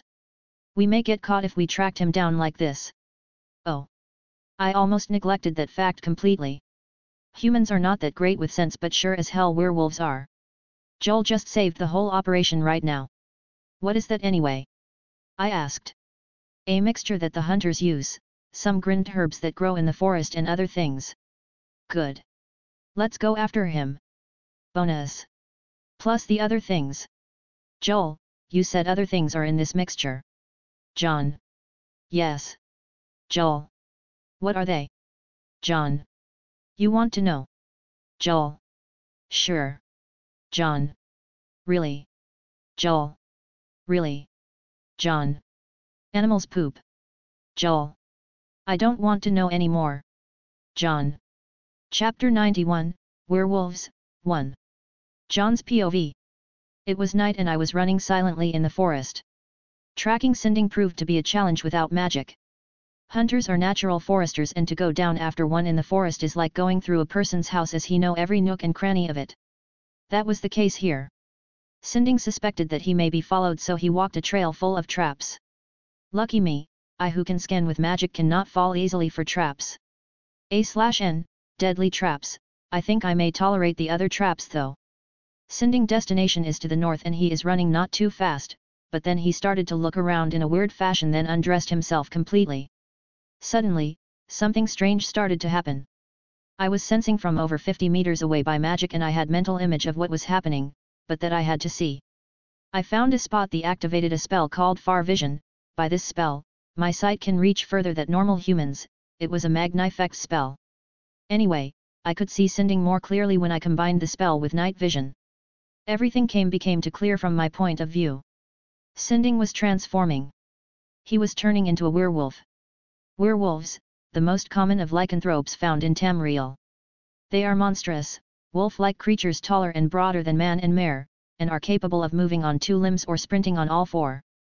They can attack with both their claws and teeth, inflicting lycanthropy with their bite. Those with the wolf blood are prone to violence, whether accidental or intentional, as they live with a constant bloodlust which drives them to kill and devour their enemies. Werewolves are widely feared and hated in Tamriel, and will be attacked on sight if spotted in beast form. Canis lupinus is the forceful transformation disease that causes all werewolves to transform under the influences of the moons. Regardless the advantages and disadvantages of becoming a were creature, those who accept the gift must serve Hircine in the afterlife. Hircine is a Daedric prince whose sphere is the hunt, the sport of Daedra, the great game, the chase, and is known as the huntsman and the father of man-beasts. Hircine created the various therianthropic diseases which transform mortals into beasts, and is therefore the guardian of were creatures. Even with all of that, the most effective weapons against were creature are silver weapons. They cause the were creatures to feel a terrible pain and unhealable wounds. Still. How amazing! The scene in front of me is beyond what my information from the game or the studying would provide. Witnessing how a human body can transform from its normal form to the lycanthrope form is fascinating. I would love to have a closer look or study it multiple times. How can bodies transform that way? I can think of few theories about how Hircine, who created the lycanthropy disease, managed to do it. 1. Lycanthropy is a supernatural condition that causes a person to transform into a were creature, an unnatural crossing between a beast and their original species. It has been called a disease, a curse, and a blessing. Lycanthropy is contagious, and not selective about who it afflicts, as most mortal races are susceptible to it. From what I know, bodies can change if we changed the form of the astral body with the help of a strong magic source. It is also the way how I am planning to cure Jolinar's eye. 2. Anyway, changing the physical body by changing the astral body is very complicated. From what I think, werewolves have two astral bodies. The first is their normal human astral body and the second is a wolf's astral body. 2. The wolf's astral body is supposed to be dormant and sleeping in normal cases to gather enough magicka for the next transformation. And to suppress or apply the transformation, one must learn how to channel energies between the two astral bodies. This is wonderful. I also understood why werewolves can't have an easy sleep, or in other words, don't get a sleeping bonus from the game. The wolf astral body is always draining energy from the human astral body. It makes the human astral body always low on energy, as the reaching the well-rested state is bounded by regaining all the lost stamina, vitality, and magicka. 2. Truly, there is wonder in everything. But the true mystery is, how can human cells transform that much with that speed? 3. I am not a biology scientist and I don't even have the power to witness the cell's transformation, so I guess it is impossible for me to know. 1. But one thing is clear. Transformation hurts like a bitch. Sinding is hitting the ground with his fists as if he is trying to suppress all the pain inside with another form of external pain, but his groans proved that there is no way that is happening. After a minute, Sinding was not Sinding at all. He was completely something else. Mara. Jolinar, who was beside me, also had a clear vision and saw everything clearly. She also started to pray to Mara nowadays. 8. Sinding is now a werewolf. Sinding stood on his rear legs like a man, but his upper body was clearly not giving the feeling at all. I had a bad vibe when I felt its aura. It is strong. Much stronger than trolls. Suddenly, he looks at our direction. I made sure not to be discovered by it seems that I have underestimated the werewolves. Sinding scanned the place with his eyes few times then looked away. This was close. He was still walking slowly but I don't want to follow him like that anymore. Joel, you still have him pinpointed? Yes. Fine, we can only track him within the radius of 200 meters with your capabilities. Let's take it easy. Joel seemed to agree and we sat on the ground. Jon, we need to follow. Now. Why? He started speeding up. In few seconds he will be out of range and I will lose him. Damn it. I cursed as I started to run following Joel's directions. We were fast but Sinding appeared to be faster. We were losing him slowly. Joel, jump on my back. I only had that thought in mind. Joel jumped and I carried her on my back. Just as we were ready, I activated Empower and pushed the ground harder, then activated Hasten and my speed exceeded the limit. 2. This was my fastest. Are we getting close? Yes. Steadily. Steadily? I thought I was a little bit too fast but it seemed that Sinding is taking his speed to the limit too. Is he escaping or what? I kept running while making the system update me about my stamina from time to time. Damn it. I am running out of stamina at that rate. I can't just take out the flame Atronak horses this forest. First, the forest is too full of obstacles and I am running in a semi-parkour style because I am carrying Joel in my back. Second, the flame Atronak horse tend to leave some fire behind when it runs so it is rather dangerous to the forest. 3. There is another solution and that is to summon the new Atronak form I created but it will be too visible and Sinding won't even need his superhuman senses to find me. Cast Heal on me. I asked Joel to do this as the final answer. Heal can restore some stamina in the process of healing. The running was not done yet and I saw a stream. I started racking my brain about the area as I was not very familiar with it but of course there was a faster solution. Map. There it is. The system's most convenient tool that I always forget to use. It also provided me the location of Sinding based on my scan. He was heading to a small pond called Evergreen Grove. The place was known to be peaceful in the game and it could be the place Sinding's pack are hiding at. My guess was correct. Sinding stopped. I also slowed down and put down Joel. She had a better chance in sneaking than I can now so she went a bit ahead of me. Joel's POV. Jon wanted me to eavesdrop on the pack. I was using scan but I hardly got any reading form here. Jon however said there are 4 more readings other than Sinding. I sneaked ahead of him and could hear few people talking. The place Sinding was in is a grove of trees concealing a small pond fed by a rocky stream as well as a ruined and flooded Nordic barrow buried under water. There were 4 fur tents and 4 people making fire in the place.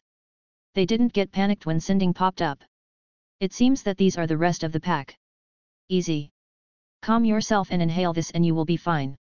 A voice of a man sounded and I could see a large silhouette from afar. What brought him today? He seemed to have ran on all 4 all the way to here.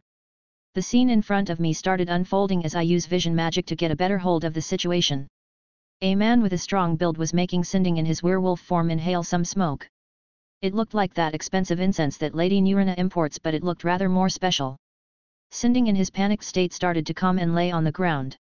Slowly his limbs started to become smaller and the fur on it started to disappear. In my opinion, I find it very disgusting. Jon, on the other hand, looks at the transformation as if a child looking at a new toy. In a minute, Sinding appeared on the ground in his human form again and looked too tired. He was obviously naked so his comrades covered. Here, drink this. What brought you today? The big man asked. Vigilant, a vigilant of Stendar appeared in town this morning. He was snooping around about werewolves. Sinding spoke with a pale face. Hey! Impossible! The old man frowned. We just arrived here, and the only pack around is the one in Crack Tusk Keep. This is valuable information. I've to remember it. Tell me what happened from the start. The man asked Sinding and Sinding started talking about what happened this morning.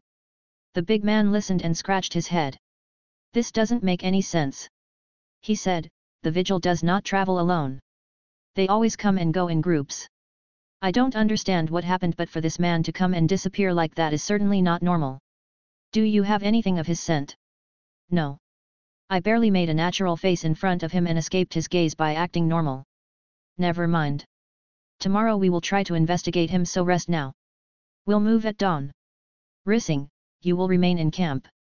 The man named Rissing answered with a nod. Hey, Torkilt. This transformation is consuming me. You said something about suppressing it before. Sinding asked the big man whose name apparently Torkilt. Ah. New blood like you always fancy this story. Listen. This is not something you can just go and acquire. It is called Hersen's Ring, an artifact of Hersen that will grant the owner the ability to transform into a werewolf if he is not one and control his transformation if he is one. You need the permission of the ring holder for the ring to be passed down. Who is the owner? Gunzul. Wait. The leader of the werewolf Orsish pack in Cracked Tusk Keep. That's him. Isn't he supposed to be hostile to us? He is, but we have a way to take the ring from him. But that's for another day. Come, rest now. The ring. The same ring Jon is looking for. This is a good find. I have to tell him now. Just I was about to turn and leave. Crack. I stepped on a broken branch. Crap. Who is there? Chapter 92, Werewolves, 2. Jon's POV. Who is there? I heard someone shouting from the camp's direction. Crap. If these people are all werewolves then Joel may be in a grave danger. There are almost 30 meters between me and her. I was about to rush to her location but I halted as saw her coming my way fast. Thank goodness. I was about get calm and put my guard down but suddenly, a cold chill ran through my spine. Swoosh. An arrow was breaking the air and its target was Joel's back. This bad. I've got to do something. There is no time to cast any spell. Joel is only 2 meters away from me now. The arrow is fast. There is only one way. I rushed at Joel with only one thought in mind and reached to her before a second before the arrow does. Just as I managed to push her with my right arm, the arrow pierced through it. Arg. Painful. So painful. Damn it. No. Joel, who saw that, freaked out when and was about to get panicked. This is bad. She let her cool down. And now me too. I am pissed. My right arm hurts so much. That's why archers are the most dangerous counter to any mages. 1. My left was free and I could only cast spells with it now. I evoked Fireball and shot it few times towards the archer. Joel also managed to calm herself down and started shooting arrows with magic too. Hurry up. The enemies are mages. Transform. 4. I could see the silhouettes of the hunters moving around the bushes and hiding behind some trees. They started to transforming into werewolves. The transformation process was very fast. Much faster than sending. In a few seconds, the 4 hunters became werewolves and howled in terrifying manner. It was too scary to just endure those howls. If I was a bit weaker than my current self, I would have lost my mind and got paralyzed with fear. Sure as hell Jolinar was paralyzed with fear now. She can attack no more and held her head with terror. So that is the true might of a werewolf. Amazing. I am now in a tight situation. Joel is panicking, my dominant arm is injured, the enemy is strong and outnumbering us, they also are moving in every direction to surround us. They are stronger than Sinding, I can tell by the air around them. If I want to get out of here alive, it will be a challenge. At least, if I am not going to cheat. But I don't think this is a situation where I want to test my limits or anything. First priority is to escape now. Even though I am sure that the werewolves can't be as fast as a flame Atronak horse, the area is not suitable for galloping at all. My options are very limited. I will have to use the magic I haven't completely mastered yet. I carried Joel with my injured arm and prepared a spell with the free one. The werewolves sensed my moves but they were still wary of me and trying to close the encirclement. Well, not that it is going to work anyway. The spell was finished and I casted it near to where I was standing. Void distorted. A creature of flame came out. 2 meters tall body that is too large and unusual with the shape of the creature, it also was standing on 2 thin feet with sharp talons, the creature spread its arms and it turned out to be wide large wings. This was the new form I created for the flame Atronak. It was a giant hawk. 11. A hawk of flame that is 2 meters in height and its wing is almost 3 meters long each. As an Atronak, it was not a real hawk except for its form. I ordered it to lean forward and jumped on its back. Following that, it stretched its wings wider and flapped while taking a step forward. The hawk's flying capabilities are high but I still has no full understanding of them so the flame Atronak hawk won't be working as perfect as the flame Atronak horse but it will do for now. More than that, the flame Atronach hawk is not using the normal way of flying like birds, it uses the principles of levitation magic, which is a second nature to all flame and storm Atronachs. The roll of the wings were only to give it more flight speed and control. The hawk started flying and the werewolves were frozen from what they witnessed. They may look like beasts but their minds is still that of a human. They may not fear fire like actual wolves but they will lose their cool when they see something unusual as this. 2. Just as we started to gain altitude, I charged a fireball spell and shot it at the place I was standing on just before I jump on the hawk. This will be enough to erase any trace of my scent. 1. We returned to Falkreath. Joel was in some mental trauma from the werewolves' howls. A calm spell was enough to make her return to her normal self, but she was still upset about losing her cool like that. It is not your fault, you know. But still. Don't worry, it was just a mistake. We now know enough about them and they can't come and attack us here. Joel was sitting in the room and was really pissed. I could only explain what happened to her so that she can cool her head. In my opinion, we were lucky to survive from the werewolves' encirclement as we were not prepared at all. I was really reckless to think that it would be easy to track that sort of monsters in their habitat. And it was a good idea to develop the flame Atronach hawk. If I didn't have it, I would have to fight 4 werewolves alone with Joel on a mental breakdown. Not that I can't fight the 4 alone, but I would have to suffer grave injuries and there was no way to protect Joel around. 3. The arrow in my arm hurt like hell as its head was some sort of special arrowhead to bring down big animals. It hurt but I managed to take it out and heal the wound with magic. I now need a new plan. I am not exactly after Hersen's ring but I am after the cursed version of it. I had my own reasons. Now I know where the ring is and I need move after its own. What I need to do is to make a werewolf to steal it. As long as it gets stolen, Hersen will curse the ring and another reward will be available for retrieving it back to the Daedric Prince. That is the reward I am after. I still need to monitor Cracked Tusk Keep. It will be a good idea to go there tomorrow. The problem is, Sinding and his pack will be alert to my movements now. They are after the ring too, but they will try to take it in the traditional way. I think it is by challenging the owner and taking it from their dead corpse or getting it passed down by the owner will, else it would be cursed. In the game and 4 years from now, Sinding will have the cursed version of the ring, which means he will steal it or try and fail looking at how I interfered with the future so far. This is getting complicated but all I need to do is to keep watching them. Sinding's POV. To think I was followed. And those people could sneak up on us to this close distance. Torkild and Rissing as well as Ariana and Heritar were trying to track those people down but to no avail. It is a mystery how we couldn't sniff them back. The more to the mystery is that they could summon that flying fire bird. In all my life I have never seen anything like it. They were mages. I said my mind. No shit. Ariana was angry and wanted to let out her anger on someone. She was about to come and pick a fight with me but Torkild stopped her. This is not the time. He said. Someone else is on our trail. We don't know who they are but they are not simple. We were lucky to get to notice them this time. If they were to go away unnoticed, we wouldn't have known how it would have ended for us. And what do you think we should do, hey? Heritar was as angry as his sister Ariana. We can't track them down anymore, but it seems that the vigil that appeared in Falkreath that morning is one of those two. Right, Sinding? Torkild said. Yes. I replied. He is most certainly the tall one. I don't know what they are after but they didn't seem to be trying to attack us. They may be after the ring too but I didn't feel that any one of them was a werewolf to begin with. Maybe some treasure hunter. Torkild said. What is the point of knowing that? We just need to kill them as soon as possible. Ariana said. We may not be able to. They can use some strange magic and they will get prepared to fight us the next time we meet. I can only think that they are staying in Falkreath judging by the direction they flew to. Torkild explained. He sure know how to deal with this sort of situation, he is the pack leader anyway. It was also said that he belonged to some family that was blessed by Hersen for many generations. More like cursed to me.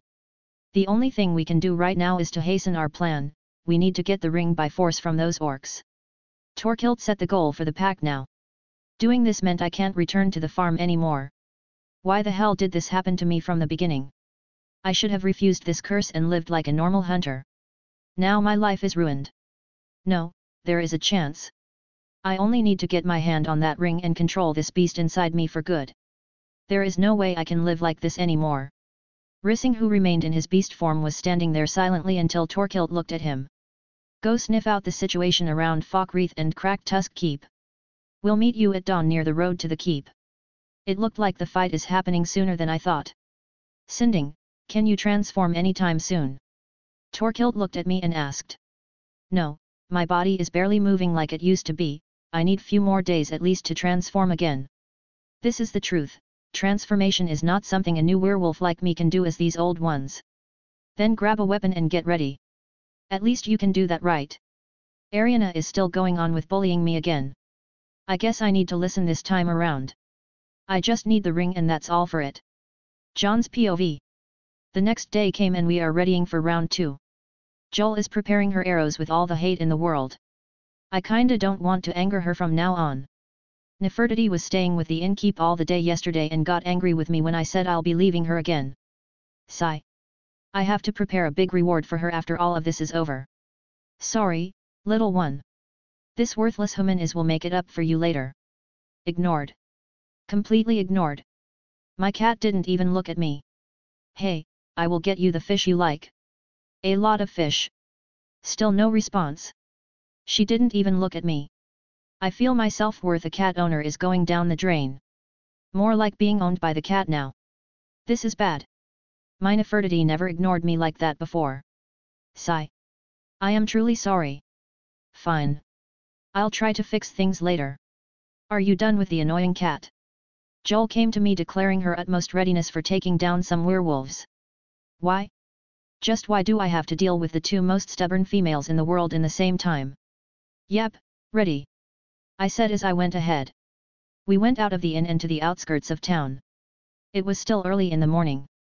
Just as we found a safe place, we summoned the flame horse Atronax and rode to the keep. If my guess is correct, the werewolves should be moving too. I hope it all turn out well too. Chapter 93, The Battle of Cracked Tusk Keep, 1. Jon's POV. The journey to Cracked Tusk Keep was not long. A flame horse Atronax is the fastest way to travel on land ever known in these parts, and I am proud to be the owner of the spell. Keeping the alarm and skin spells casted was already a second nature to me. Nothing could escape my detection now. 5. Due to that, I managed to find one of the werewolves sniffing around Falkreath last night, then went in the direction of Cracked Tusk Keep. This meant that the werewolves wanted to move earlier than what they planned to. I need to arrive before them if they haven't arrived yet and make the necessary preparations. I am carrying my Skyforge saber and 2 staves on my back.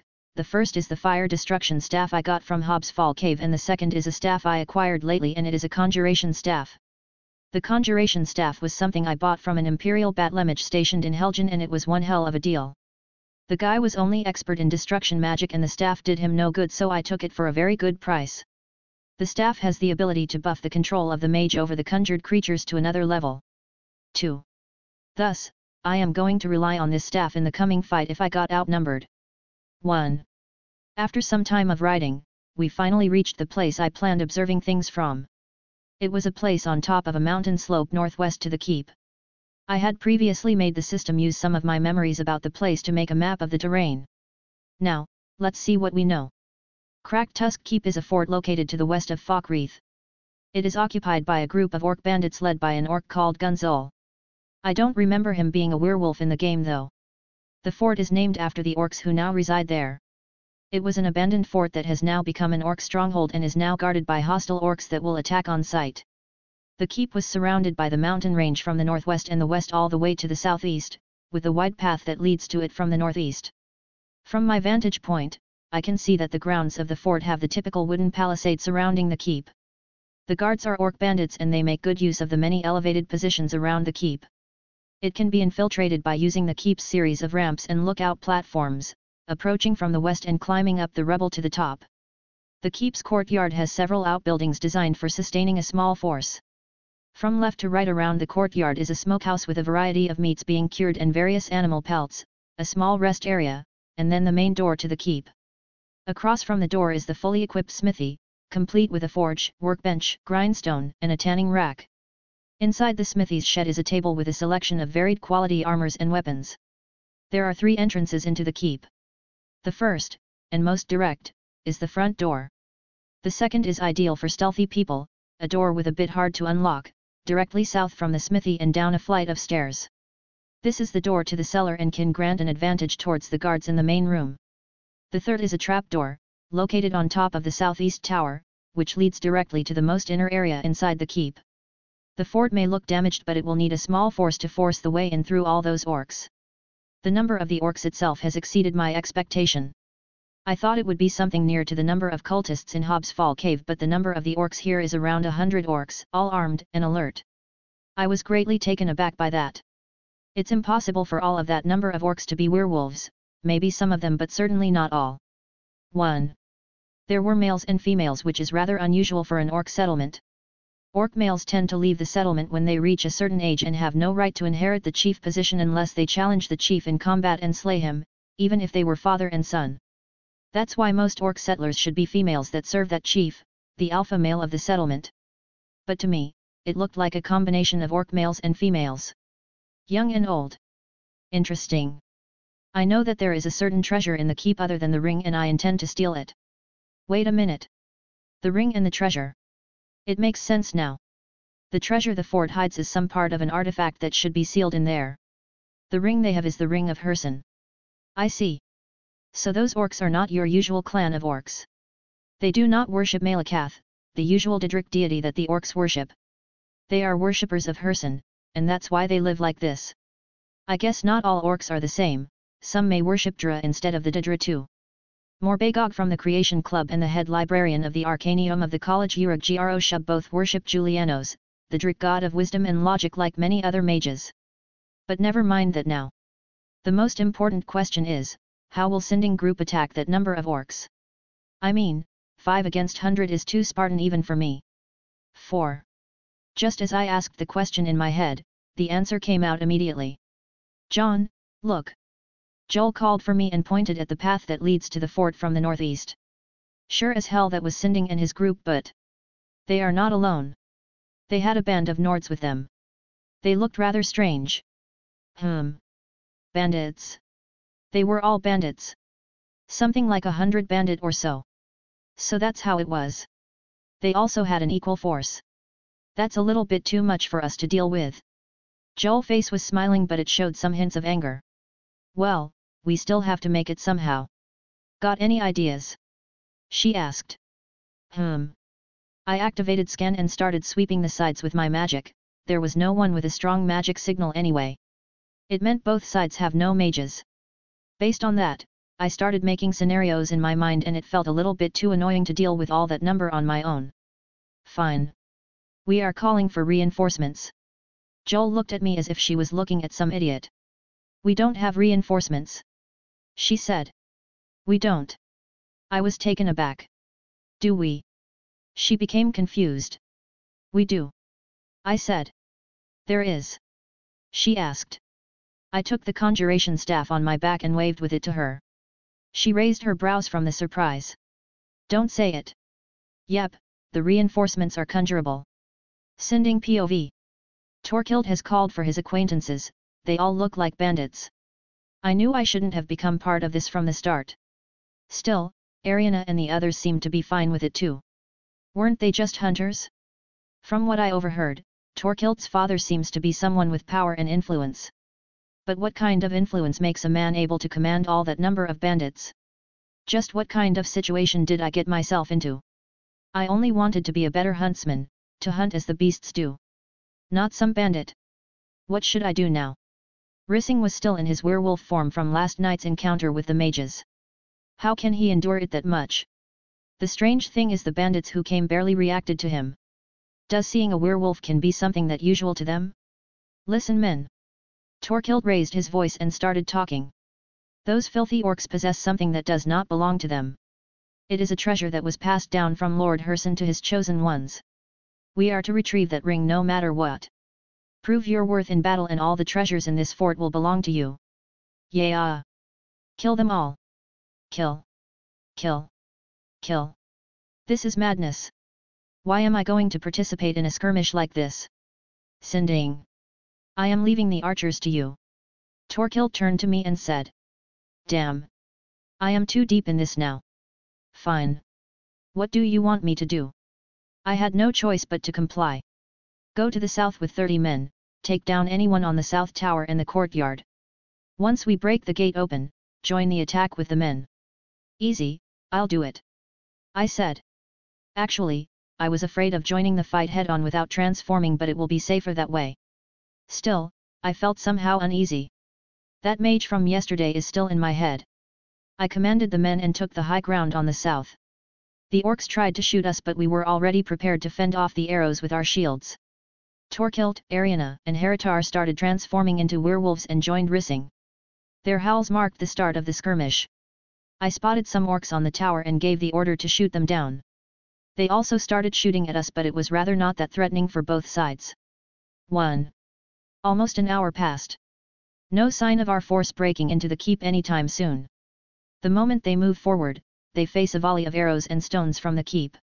Only around 7 died on both sides with some injured people, but it seemed that it will take some more time. I was too focused on the keep that I didn't realize something was going on in the north. The moment someone pointed it out, I noticed a strange light coming from the slope to the north. Seemed like fire. 1. I suddenly saw something terrifying. I realized what it was. Retreat. Tell Torkild to retreat. I shouted as loud as I can. My fear was on the spot. The mage is here.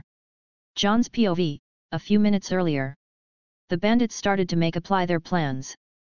30 men with Sinding to the southeast, 70 men with the werewolves to the east. The orcs locked down their fort and started shooting arrows. I was standing on my high ground northwest to the fort and saw how the scene was unfolding. Hee. This will be fun. My first open battle. It's only 100 bandits against 100 orcs, but shame on me if I didn't mess it up. Okay, let's get down to business.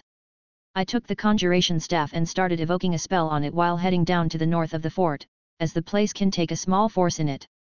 I am going to summon my undead battalion. 1. Undead are the easiest to control, so they will give me the highest number possible.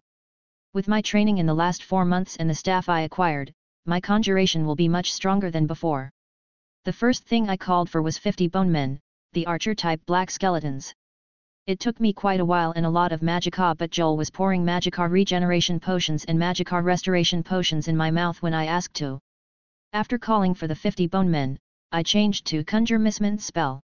The hovering half-skeleton mistmen are a bit harder to control, so I summoned only 20 of them. The last spell was conjure wrathman spell. A spell that I took from Nurina and started studying during the journey. Wrathmen are armored skeletal undead found in the soul cairn. Compared to the other soul cairn undead such as the bone men and mistmen, wrathmen are much more warrior-like, wearing ancient-looking armor and wielding two-handed weapons. A/N, a pic http://images.usp.net/a/a3/sr creature wrathman.jpg. The amount I could conjure of that kind of undead was not that high, was only 10, but they are very powerful. 10 wrathman heavy infantry, 20 mistmen frost magic casters, and 50 bone men archers. Now that's what I call a formation.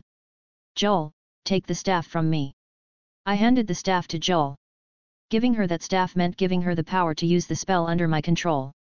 It also meant she is commanding 80 undead creature now. We made a hasty formation with the undead and everything was in place right to the north of the fort. No one could see us here. 1. The last thing I have in mind was how to make an entrance. I ran back to the high ground in the northwest and took the fire magic staff. Now. Let's get this party started, Meteor.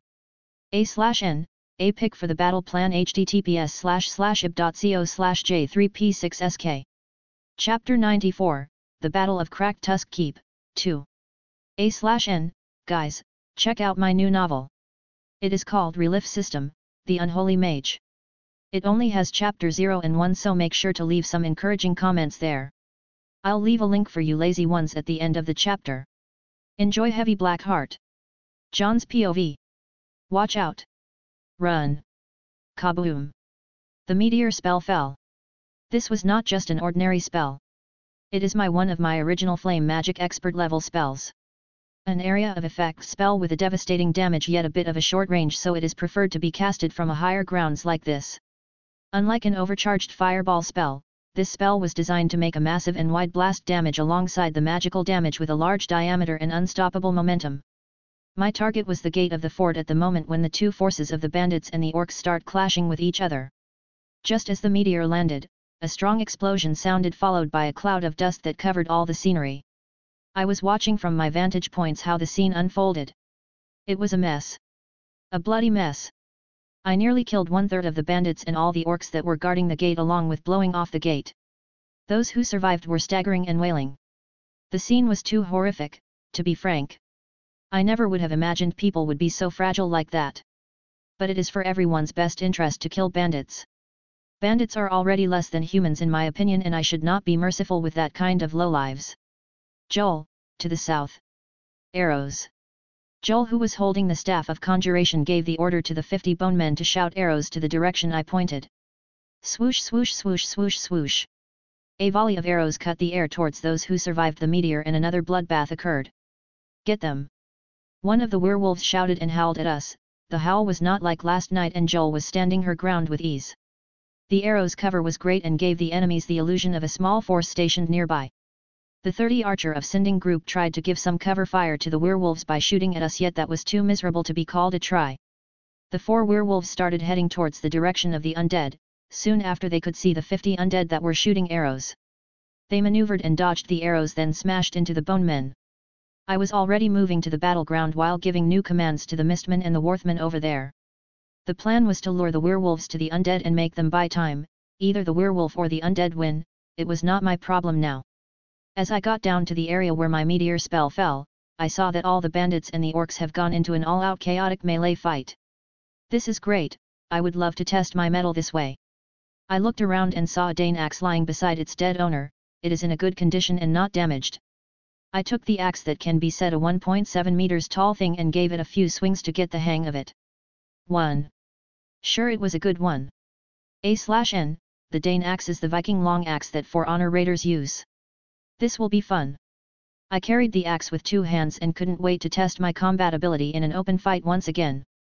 My last open fight like this was on the ship of Captain Geldof when we got attacked by Argonian pirates, and I couldn't put my sword into action as my body was not as strong as those pirates. But now, I am a giant among men. I will use this axe to put all of that size to good use. Now! Ahem! Avant-garde! I shouted my battle cry and rushed at the enemies. Sinding's POV. Avant-garde! What was that? What is that voice? The men are throwing their weapons from and screaming just from hearing it. I am frozen by it too. Something is wrong. Who is that? Wait. Isn't that supposed to be the mage?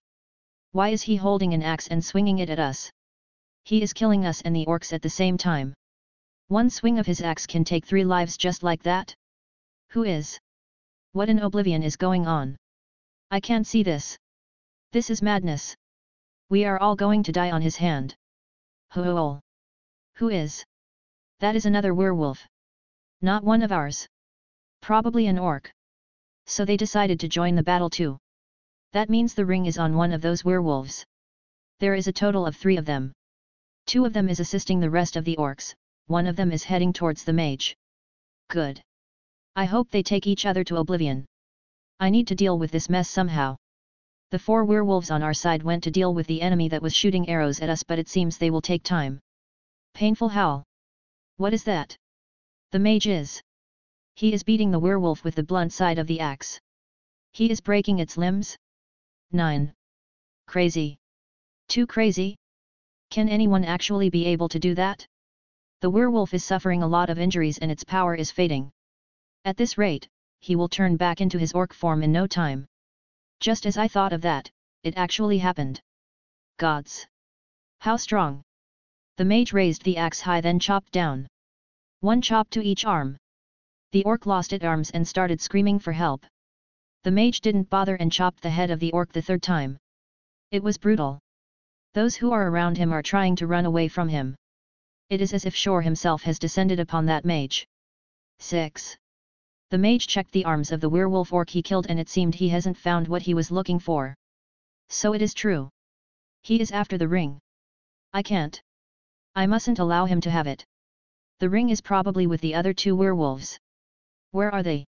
Yes. They saw what happened to their friend and are looking with hostility at the mage.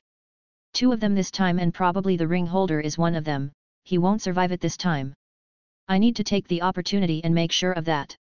Best way to do it is to wait for a chance and shoot him with an arrow. I tried to take a shelter behind some of the men and knocked an arrow into the bow. He now is facing the 2 werewolves and giving them his full attention.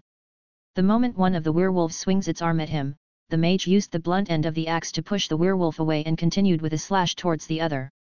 He is not going to retreat in front of 2 werewolves? I thought he may be pushed back, but he is the one taking the advantage alone? Incredible. What a fighter. He is using wide swings to push the werewolves back, then a fast attack to cause damage. Even when they tried to attack him from the front and the back, he swung the axe in a whirling manner. Some orcs tried to attack him from behind, but they were always shot by an arrow to the head. Someone is covering his back. I tried to look for such a person and found him on the northwestern slope. To think someone can attack accurately from that distance. What are we up against? Monsters? The werewolves are being pushed down and got their limbs chopped. The mage started checking their arms. I can't let him have it. As I focused my arrow towards the mage's head, I took a deep breath, then let loose. Swoosh! The arrow flew to the mage full speed. It is my... What? Impossible. Absurd. How? Just how could he do that? I thought his action of checking down the arms of the werewolves with the hood on his head would make him unaware of my presence, but to think he can catch an arrow flying towards him. What is that monster? No, I can't. I need to get away. But the ring. The beast inside me can't be controlled if I don't have the ring. I won't be able to live in civilization ever again this way. No. I must get it somehow. Jon's POV. Damn. That almost took me by surprise. I caught an arrow with my hand. 2. Actually, this is too cool. I never knew adrenaline could help me do that. Anyway, I killed the orc werewolves, but I was about to get hit by an arrow. Lucky me, I guess. Oh. By the way, I found an ivory ring with a beast's head on one of the last 2 werewolves I killed and took it. Now I put it on my finger to confirm its properties. I was in contact with the augur and asked him to scan the ring by his astral extension, aka the system. If the holder possesses one of the beast forms created by Herson, the holder will be able to freely switch between its original form and the beast form without restrictions. 2. Holder, Jon Dare. Wow. The appraisal power is amazing. Also, the ring is the real deal and I am the holder. I can't really use it as I am not a war creature, but the roles are still applied. Once it's stolen, it is cursed. I looked around as the bandits were still fighting with the orcs away from me. I assumed it was okay, then put the ring back on the corpse I took it from. Now it only needs to get stolen. Anyway, where is Joel now? I looked at the vantage point and waved at her. She waved back to me, meaning she got the signal. I pointed to the undead location. She gestured with her hand as the undead were still fighting their werewolves. This is all I can get from her by this way of communication. I made another gesture which she understood. She then aimed her bow at me and notched something on it.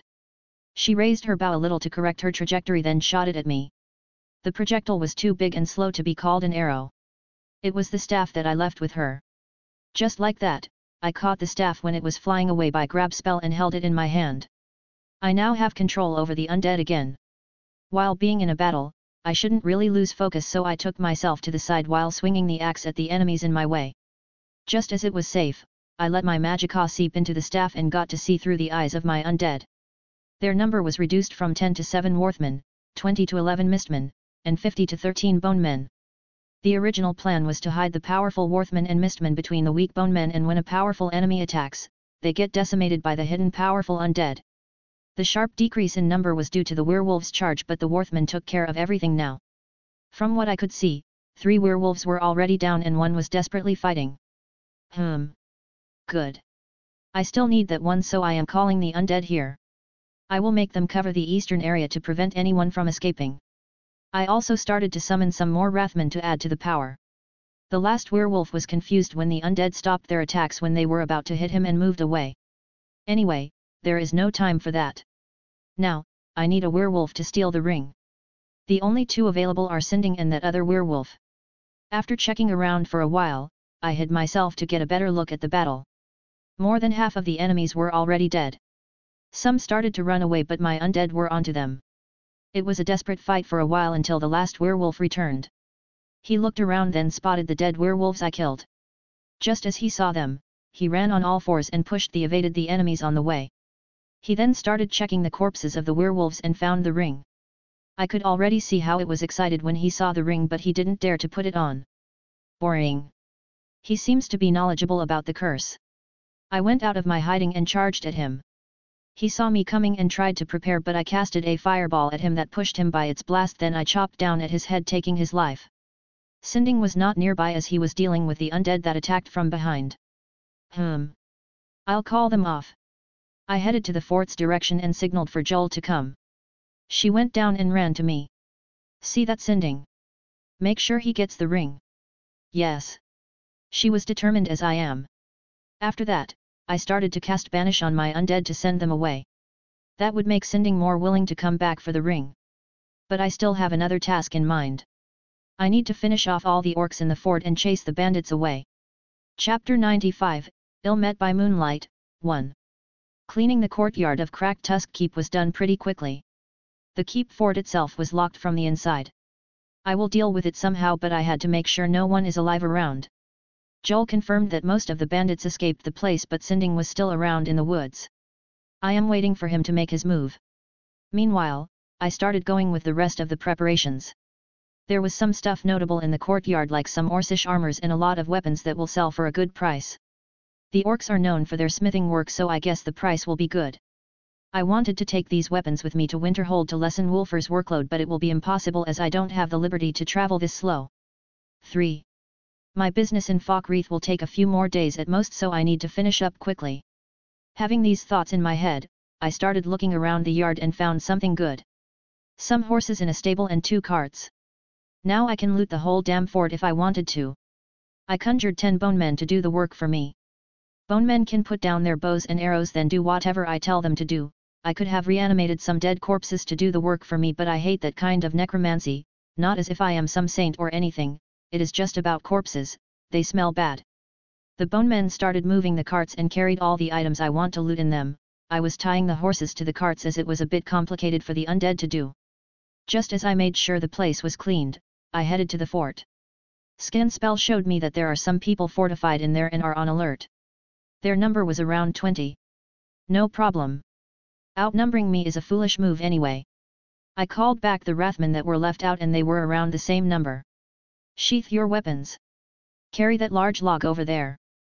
Bring down that gate. The best point of the undead is their absolute obedience. I love those cute bone walkers for a reason. They did as I ordered and brought the large log. I can easily break the gate with a strong magic but I wanted to make it feel like some sort of siege scene. All in all, it was just me screwing around. The knocks on the gate with this primitive ram sounded high and the movements inside intensified. The ones inside probably are preparing for an emotional last stand.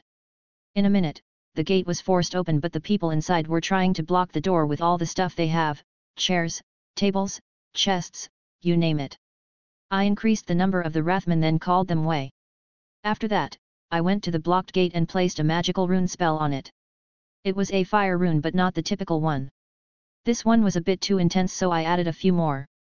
Going back behind my undead, I evoked a simple fire bolt then. Kaboom! Ah! I am going to get high on this. Maybe I am just a psychopathic pyromancer, fire mage, but I think this has something to do with my fire main blood lineage. I am starting to use fire magic more than my favorite lightning magic lately. Will I become an arsonist? I know that Jonred Fire Main, who is my father, is a powerful pyromancer and a dragon knight at that. Can it be that I am getting some passed down genes from an arsonist? Cool. 3. Somehow I am straying from the main topic a lot lately. The gate was already clear. Go in there, kill whoever you see. I passed down the order to the undead around me and they took action. It feels so damn good to control that much troops. I don't want to join a war or anything but this small battles actually give some sense of pride to the victor. Anyway, screams and wails for mercy sounded from the fort. Their orcs are actually bandits. Why am I being treated like the bad guy? 8. I went to check the situation and it seemed it was done pretty quickly. You spread this direction. You the other direction. You follow me. I started searching around the fort for valuables and got some good loot. I started distributing it into some empty containers and commanded the undead to take them out. After I finished the upper part of the fort, I went down and found a kitchen with nothing interesting in it. I passed the kitchen to another room, small corridor behind it that led me to the back door of the fort. There are also some stairs that led to the basement, or rather the vault. Hee. I knew it is here, but I didn't find the key. In front of me was a passage blocked with strong steel bars. I saw that mechanism before in Hobbs Fall Cave. It needs some lever for activation. I knew where it was too. Just on my right, there was a hole in the wall sealed with a metal plate that had a lock on it. Sigh. Time to remember Delvin's old lockpicking lessons. I took out a small knife and a lockpick from my small bag and started the annoying work. The lock was hard, but using scan spell was cheating itself, so it didn't take me long. Just as the lock was picked, the metal plate was now movable and the lever behind it appeared. Moving it made the steel bars that blocked the path move away. Hee. Now it's your turn, guys, I said as I looked at the undead behind me. If these guys were alive and knew what I was about to do, they would have cursed at me with all their vigor. From my past life knowledge and my scan, I realized that the walking ahead like this is only a corridor to hell. The amount of traps ahead from now on is terrifying. A terrifying amount of traps? Sigh. I wish. Now my plan was simple. Rather than going around all these traps while jumping up and down like a dork, why not make our dear undead clear up the traps themselves? On my command, the undead went into the corridor and from it to the vault chamber like a stream of water. All sorts of traps went on. Poison darts, spikes, tripwires, alchemy bombs, false floor. Damn! There are some I didn't even spot before. As I discovered that, I added more undead to the fray. It continued for a minute until all the traps went off and I sensed that the room was safe. What was left was 3 undead. Sorry guys. That may leave a trauma for sure. I had to apologize though. Anyway, I walked to the innermost part of the chamber as I recall that the item I am after was there. Indeed it is here. I saw it. I saw it on an altar. What I mean by it were some scraps of metal that looked rather ancient. These were the shards of Murren's razor. What is that, you ask? Well, it is another Daedric artifact I am after. Mehrunes razor, also called the Dagger of the Final Wounds, the Bane of the Righteous and the Kingslayer, is a Daedric artifact created by the Daedric prince Mehrunes Dagon. This powerful ebony dagger has the ability to kill instantly, as there is a small chance that Dagon will claim the souls of those struck by the razor. It is Daedric in appearance, emblazoned with a Daedric script and seemingly able to drink the light that hits it. The razor is Mehrunes Dagon's personal artifact. It has always heralded bloody change and carnage. Speaking of Mehrunes Dagon, he is formally known as the Exalted and Most Puissant Lord, Gerent of Dagon, Mehrunes, also Mehrunes the Razor, Mehrunes the Thief-Taker, Mehrunes God's Body and Mehrunes the Red Arms that went up, is the Daedric Prince of Destruction, Change, Revolution, Energy and Ambition. He is associated with natural dangers like fire, earthquakes and floods. And now I have the shards of a weapon that is favored by such a Daedric Prince. The shards were only the blade of the razor. With this in hand, 3 items left to bring that terrible weapon back to life. Even though the dagger has the ability to kill instantly, it is only a tiny chance, like 2%, but the weapon itself is fairly powerful. Now, let's collect that thing and leave. I still have more important matters to attend to. Just as I got out, I banished the undead after they loaded the 2 carts with all sorts of loot I found in there. I wasn't ready to move yet as I still have the matter about the ring. I hope Sinding is not a coward and ran away long ago. Just as I left the fort, I looked around and saw the figure of Jolinar waving for me. I approached her and she came from her hiding spot. He came and took it. Did he put it on? Yes. The moment he did, he started turning into a werewolf. Did you know this would happen? Kinda. He seemed desperate to me. Where is he now? Over there. He seemed a bit in a daze after he turned again. Of course, he should be. He took the ring to control his transformation, but instead he transformed once he took it. I followed the trail of tracks to the woods nearby and found a werewolf hitting the trunk of a tree. I see. Give it back. I said. Hey. He turned around to look for me. He was angry but he could do nothing. Go away. He picked a stone from the ground and threw it at me. His voice was a bit funny in that wolf form of his. Give it back or else. I warned once again. Gaia. Sinding lost his temper and attacked me. Fast. Powerful. But still not enough. Die. Roar. Gaya. Swing after swing, charge after charge, he already was losing his stamina too fast. This meant he will turn human soon. He tried to attack me with everything he got, but I evaded and jumped behind him and gave him a hug from the back. Nothing romantic here. Just endure this if you can. I carried Sinding and took him down by a suplex. Gaah. Not human yet. I guess we will keep going. I took him another suplex, then another one, then another one. Every time he fell he was groaning from pain. A/N, suplex city is Skyrim. After 7 suplexes, Sinding was too tired to continue and changed into human slowly. I took my saber and pointed it to his neck. The ring. I said with cold eyes. Sinding was huffing for breath and squirming from pain. He looked at me with eyes full of hate. Take it. He threw the ring at my face. May it bring upon you 1,000 curse. Thanks. Let's go. I took the ring and left just like that, but before I leave, I left a pinpoint mark on him. With this, I can always know his whereabouts as long as he is within 5 miles of me. 15. I walked back to the fort and took the carts, then headed to Falkreath. I still have things to do. Chapter 96, Ill Met by Moonlight, 2. A/N, sorry about yesterday guys. I had some nasty flu and it was annoying as hell. Here is your new chapter. Enjoy Heavy Black Heart 1. The road to Falkreath was as peaceful as ever. I was driving a carriage and Joel was driving another one.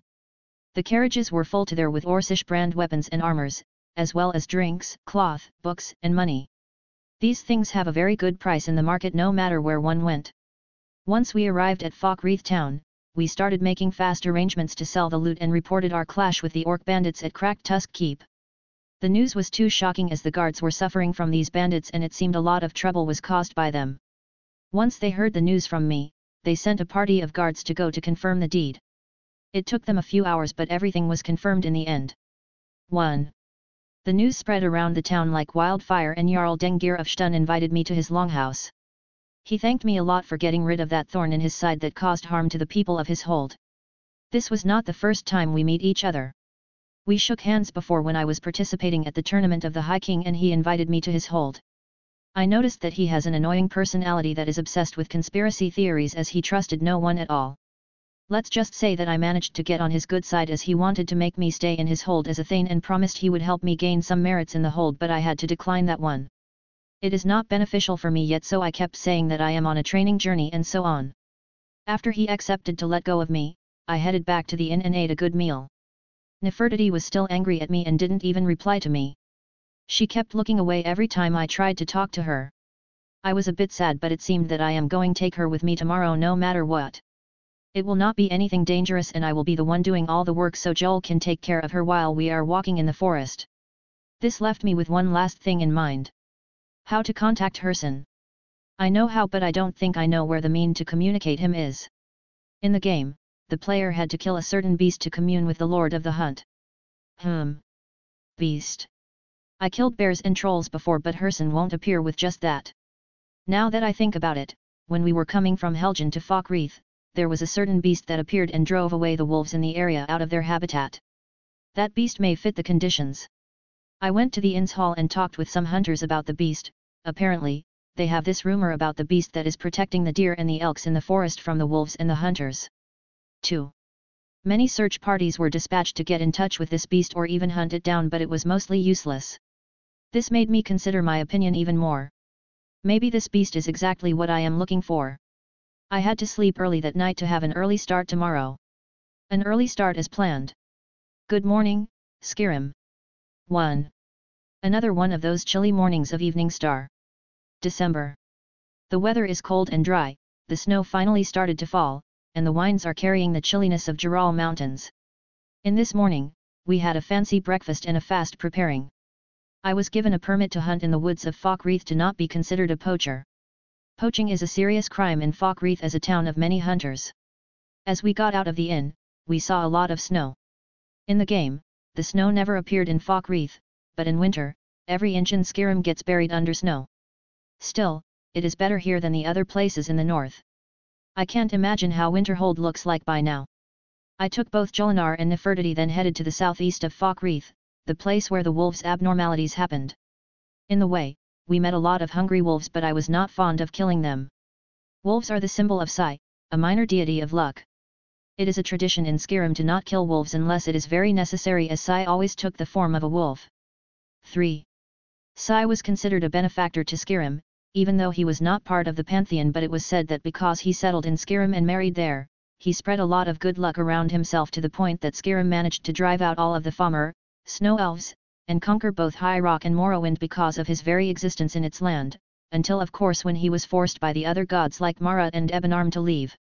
Anyway, from this story, Nords tend to not harm wolves as much as possible. That is why I also kept using my aura to frighten them away. 3. I kept using the scan spell to search the forest for an abnormal stag, but the forest was too large to cover with scan that fast. I tried to focus on the trails of the deer to find the biggest herd of deer around, and that is how I found it. The great beast I was after turned out to be a beautiful white stag. It was standing proudly between a small herd of deer and making stag howls. It has some unusually big and sharp antlers that looked really deadly to clash with and were somehow really beautiful. 1. Are we hunting that? Joel asked. You are not, only I will do the hunting. Just make sure to follow around and watch over Nefertiti. Nefertiti was in a good mood since the start of the day, as I finally agreed to take her out with us. She was being held by Joel and was waving her tail left and right while curiously looking at everything. 2. Anyway, I kept watching the white stag and tried to close on it. It was a bit hard to sneak on a herd of deer, as once I get seen, the whole herd will run everywhere. Also, this stag seems to be a strong creature that likes to defend its herd. I have already cast a bound bow and was trying to get a clean shot on the stag. Suddenly, the wind blew behind of me. Crap! 1. The deer all looked at my direction. Sure as hell the wind carried my scent and they noticed me.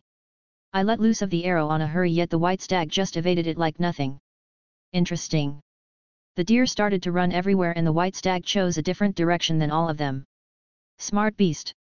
It realized I was after itself, so it chose to take me away from its herd. I stood up from my position and started following it in the woods. Joel and Nefertiti were right after me.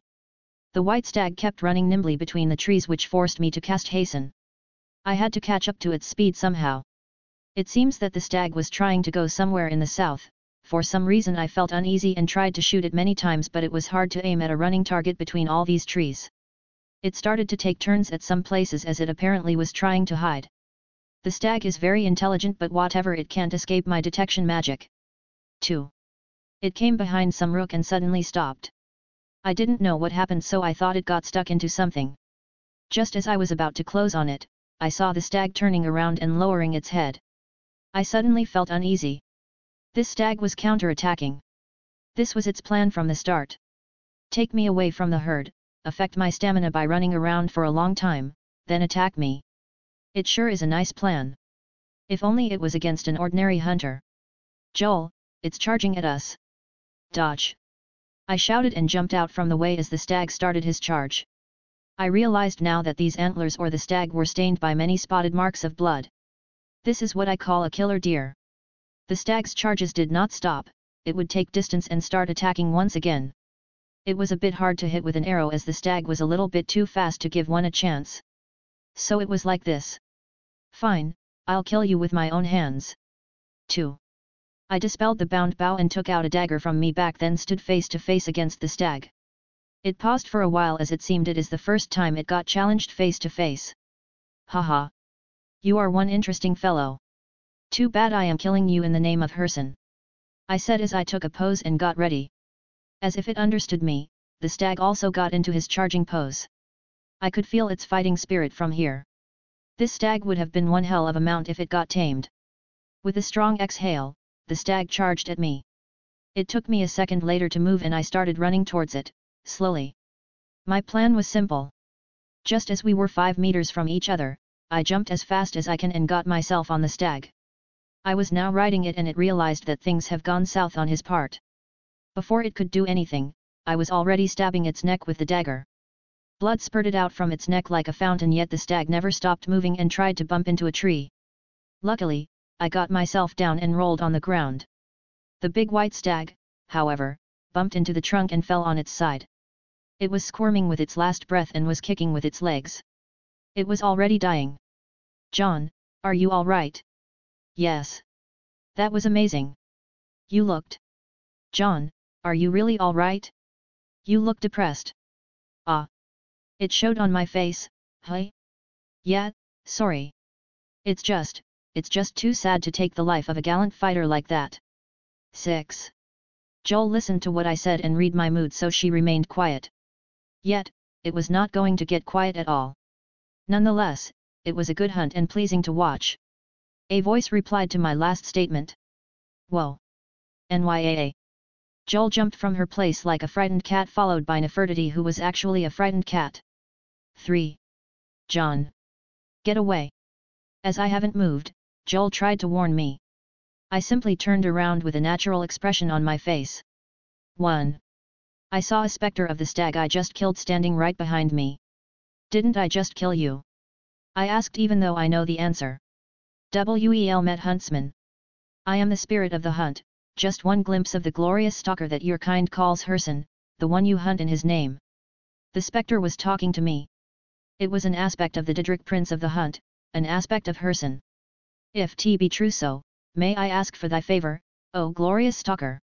"I seek to return the stolen ring to its lord and remove the curse from the one known as Sinding," I said as I took out the ring and presented it to the aspect of Herson. The specter looked between the ring and me, then said, "I may consider it. But you must first do a service for my glory." "How can I be of service?" "The one who stole is fleeing to what he thinks his sanctuary.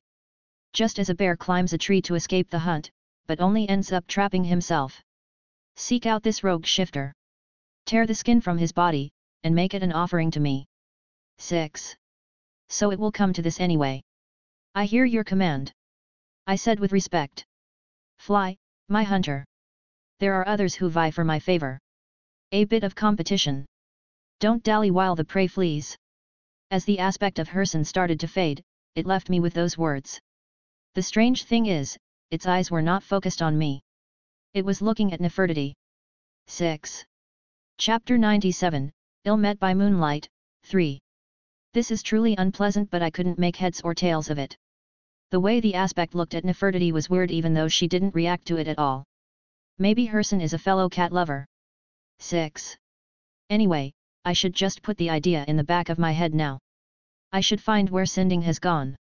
In the game, after the player takes the ring back from Sinding and offers it to Herson, Sinding would escape to a cave called Bloated Man's Grotto. Bloated Man's Grotto is a small cave which leads to a vast glade. There, Sinding will be hunted. 1. As the aspect told me, there will be more competitors for Herson's favor. So, I summoned a flame Atronak horse and took the road to the north at full speed. Joel followed behind me while carrying Nefertiti. Bloated Man's Grotto is located outside the hold of Falkreath and can be accessed only through the Whiterun hold.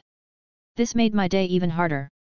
If my calculations are correct, I will reach the cave by sunset. Now is still not noon yet. I was hoping to find Sinding before he gets to the cave, but it was surely just some wishful thinking. The werewolf must have traveled all night till there. I sure arrived at sunset. It was a horrible long ride. Even though the road was straight and open, we bumped into some travelers who lost their marbles when they saw the flaming horse and its ghost rider. Me? Ghost rider? I am 60 times sexier. 9. Sigh. Anyway, the path leading to the entrance of the cave was marked by a pile of stones with human bones and a skull lying on them.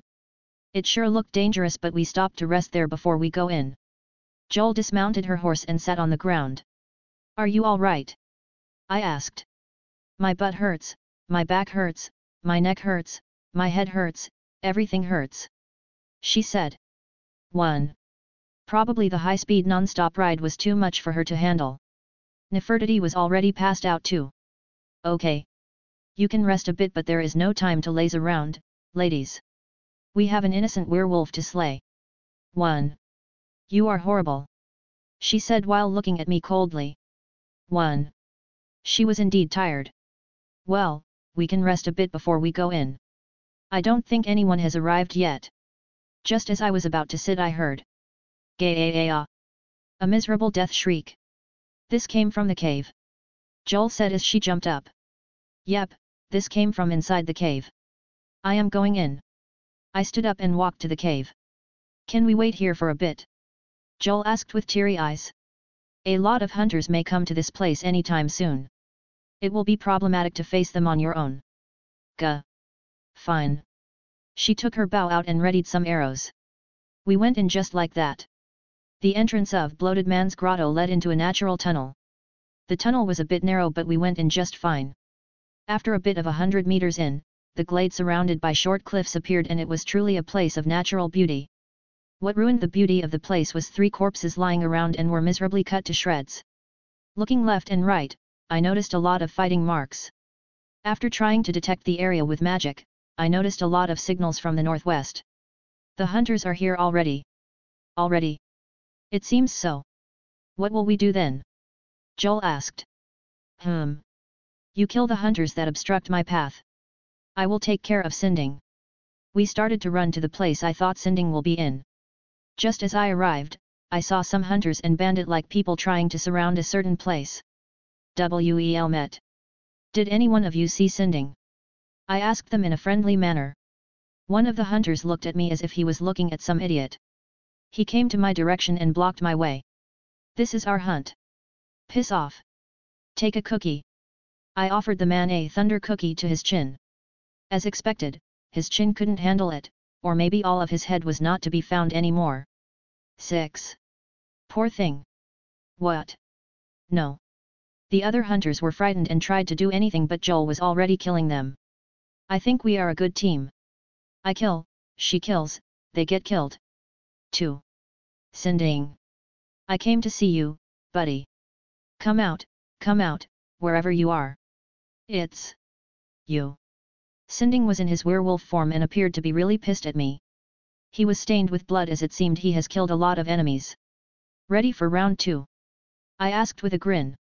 I can't help but be the bad guy here. 1. I can't stop you if that's what you want to do. Herson is too powerful for any of us to oppose, but... Save your breath. I don't intend to let you go. I said it straightforwardly. Sinding looked at me then nodded. So be it. Then he ran the other direction. I evoked Chain Lightning spell and started spamming it on him. In his werewolf form he was fast and a little bit hard to aim at. He started climbing some old structure and hid behind the walls. I knew he was trying to ambush me. Still, the good point of Chain Lightning is its bouncing ability, so I could even catch him behind his cover. After he got struck by me again, he started running and jumped from the other side of the ancient structure. I followed him but it would take me some time to get down. My head came to an answer and I cast another spell. Void distorted and a flaming creature appeared. The flame Atronak hawk with his mighty looks came out. I jumped on its back and ordered it to fly. The spell was not perfect yet, so the highest I can get is about 10 meters from the ground, but from this high ancient structure, the hawk can glide its way down. 1. The hawk was following Sinding, who was not yet aware that I was right above him. Just as I was on the right altitude, I jumped from the flame Atronak hawk with my saber in hand, aiming at Sinding's back. Just before I could reach him, Sinding noticed my shadow and looked above to see me falling on him. He tried to do anything but it was too late. My saber was already going through his skin, flesh, and vitals. Gaah!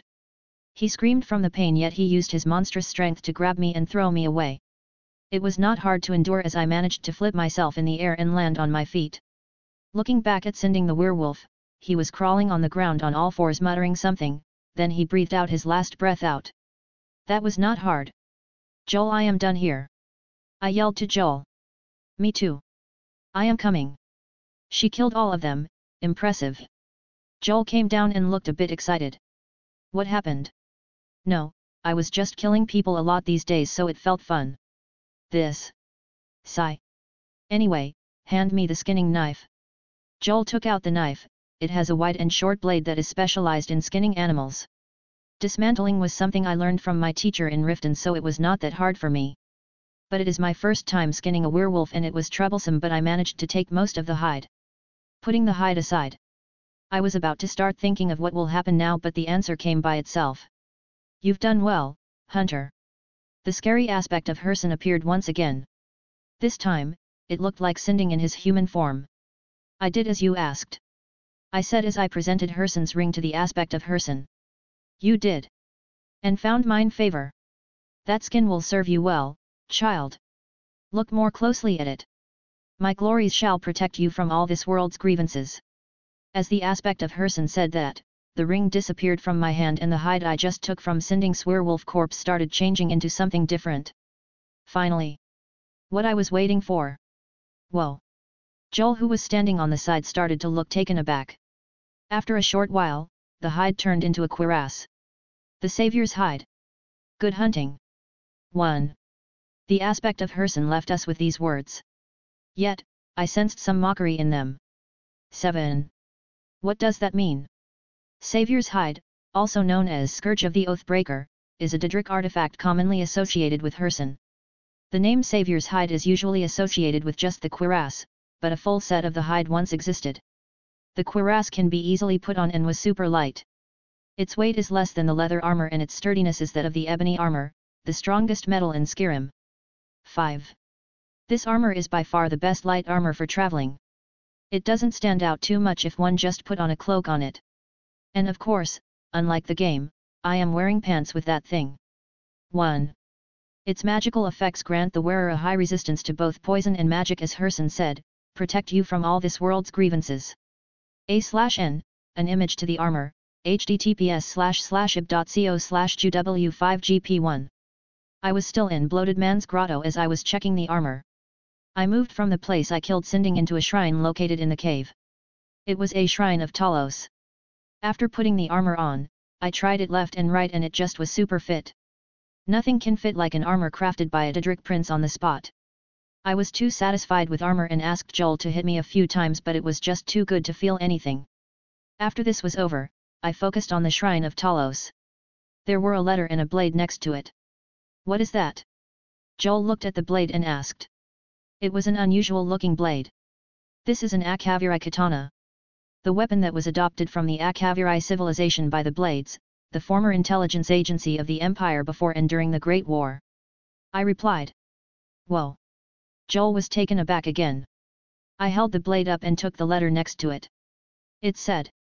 Underscore underscore underscore underscore underscore underscore underscore underscore underscore underscore underscore underscore underscore underscore underscore underscore underscore underscore. To he who finds this, know that I, Asalias Bowler, last of the Blades to survive the attack on Cloud Ruler Temple, took refuge here, in this ancient sanctuary. The Thalmor have come for me, but they shall not desecrate this place. I go forth to meet my death with honor. If you are worthy, take up my blade and do the same. Underscore underscore underscore underscore underscore underscore underscore underscore underscore underscore underscore underscore underscore underscore underscore underscore underscore underscore. Sigh. Rest in peace. If I managed to meet up with any of the Blades, I shall return this katana to them. 1. I know some other than my own father, so I will try to pass on the memory of that man, Asalias Bowler. This katana was known in the game as the Bowler's Oath Blade. It resembled the Japanese katana from my past life as its blade was curved the same way. Its hilt, or tsuka, is wrapped in black leather, and its guard, or tsuba, is a stylized coiled serpent. 1. Due to the magical quality of the blade, it was not that damaged after being kept like that with no maintenance. From what I could sense, it can increase the fatigue of the target it slashes at and can cause enemies to flee in terror. A good sword. I fixed the scabbard to my left side and sheathed the katana the same way the Japanese do in movies. I think it was called the Okuden Noto. 1. Phew phew phew. I always wanted to do that. This was one of my past life regrets that I finally managed to achieve it in this life. The Chiyunibyo within me can rest in peace now. Jon. Look. Joel called for me and pointed at something behind me. I turned around but suddenly lost all my words. Roar. Fuck. Except for this one. A massive black cave bear appeared in front of me. Was there anything like that in the game? Joel. Ready for battle. We can take it down together. Yes. We face the bear that suddenly appeared behind us. Woohoo. Woohoo. Woo. Woohoo. What? Wolves. Why here? Hey. Where is Nefertiti? She was just here. Damn it. We need to force our way through. I am not leaving without her. Shit. What is going on here? Chapter 98, Ill Met by Moonlight, 4. A/N, someone said in the last chapter comments that Nefertiti became somewhat absent. Well, here you go, Jimmy. This is an 80% Nefertiti POV chapter. Enjoy Heavy Black Heart. Nefertiti's POV. Human. What are you doing, Naya? Sorry, Nefertiti. Just wait here. Human carried Meow and put Meow on the ground. Human always busy. Human and stupid Human always talking about something and hit other strange humans, then go do strange things and talk with a strange big ghost. A/N, stupid Human equals Jolinar. Ghost is too scary. Looks like deer then looks like Human. Strange. Human always like strange things. Human rides bad fire horse. Bad fire horse runs too fast. It makes Meow wanna sleep but cannot sleep. But my Human is fine. He cares in the end about Meow so much. But why is he playing with a strange stick? Humans like to hit each other with many strange sticks. Meow need Naya sticks. Meow has powerful paws and wonderful claws. 3. Poor humans have Naya paws or claws. I am still angry with Human though. He still did not say sorry and give me fish. I'll wait. He will come to Meow in the end when he wanna cuddles. No fish, no cuddles. 2. What is that? Butterfly. Human likes butterflies. I catch one for Human, he will leave stupid Human. Here I go. I jump after butterfly but it was far. I fell Naya. Stupid Human niat see Meow. Good. Human says Meows are good hunters. I should be like others Meows and hunt butterfly for Human. Naya, I don't yet care about Human, I just wanted to hunt like Meows. I run after butterfly. Again. Again. Again Naya. Annoying butterfly. Don't fly away from Meow. Nay. I will just go back to Human Naya. Human should be. Where is Human? Human. Human. Has Human got lost? 1. Nay. Clumsy Human. Woohoo. Woohoo. What? What is that? Doggo. Doggo. Get away from Meow. Meow is strong. Stupid doggos always believe Meow and run away. Cur. Too little. Smell tasty. Hey. Go away doggo, or else. Meow gets angry, Human gets angry too. Doggo is still acting strong. Cur. We'll eat you. Wah. Doggos are stupid but not bad. This one is bad doggo. Very bad. Wait. Human said that there are bad doggos and bad meows. He said bad doggos are called ulfs. RUULF Naya. GRR. Tasty. Bad. Human said, when seeing ulfs, run on trees. Wah wah wah wah where are trees? Naya trees. Niat at all. Bad. Run. Run. Run. I run. Cur. Don't run. Come, eat meat. ULF runs after me. Verwa. Scary. Stupid ULF. I need meat. I fluff. Cur. Eat fluff. 2. Nay. Naya 1 eat fluff. Run. Run. Run. Why Naya trees? Human said, when there are Naya trees, run left and right. Niao. Left, right, left. Cur. Annoying. What? It worked, stupid ULF fell on his face. Niahaha. Cur. Will kill you. Cur. Me want meat too. What? Another ULF? Bide. Run away. Run. Run. Run. Cur. Wait meat. Naya. Meow don't yet wanna. Way. I wanna cry. Why 2 ulfs? Ah, tree. Go to the tree. Ruhoor. Stay up. Ulfs. Bad tree, we run this way. Cur. Catch meat. They are stupid. Even stupid human is not that stupid. 1. I ran left, right, left and ULF fell for it again. Too stupid. I just need to. Oh Naya. Cur. End of the run meet. The way to run is Naya more, only a cliff. Meow turned around but more other ulfs came. Oh Naya. Too many ulfs Naya. What to do? Cur. Meat. Bite. Cur. Bite. Cur. Small meat, smells tasty. Naya. Meow has to run up on the cliff. Run. Climb rocks. Stop meat. Cur. Elves jump after Meow. Elves tried to bite Meow. Move. I eat meat. Cur. Naya. Big ULF.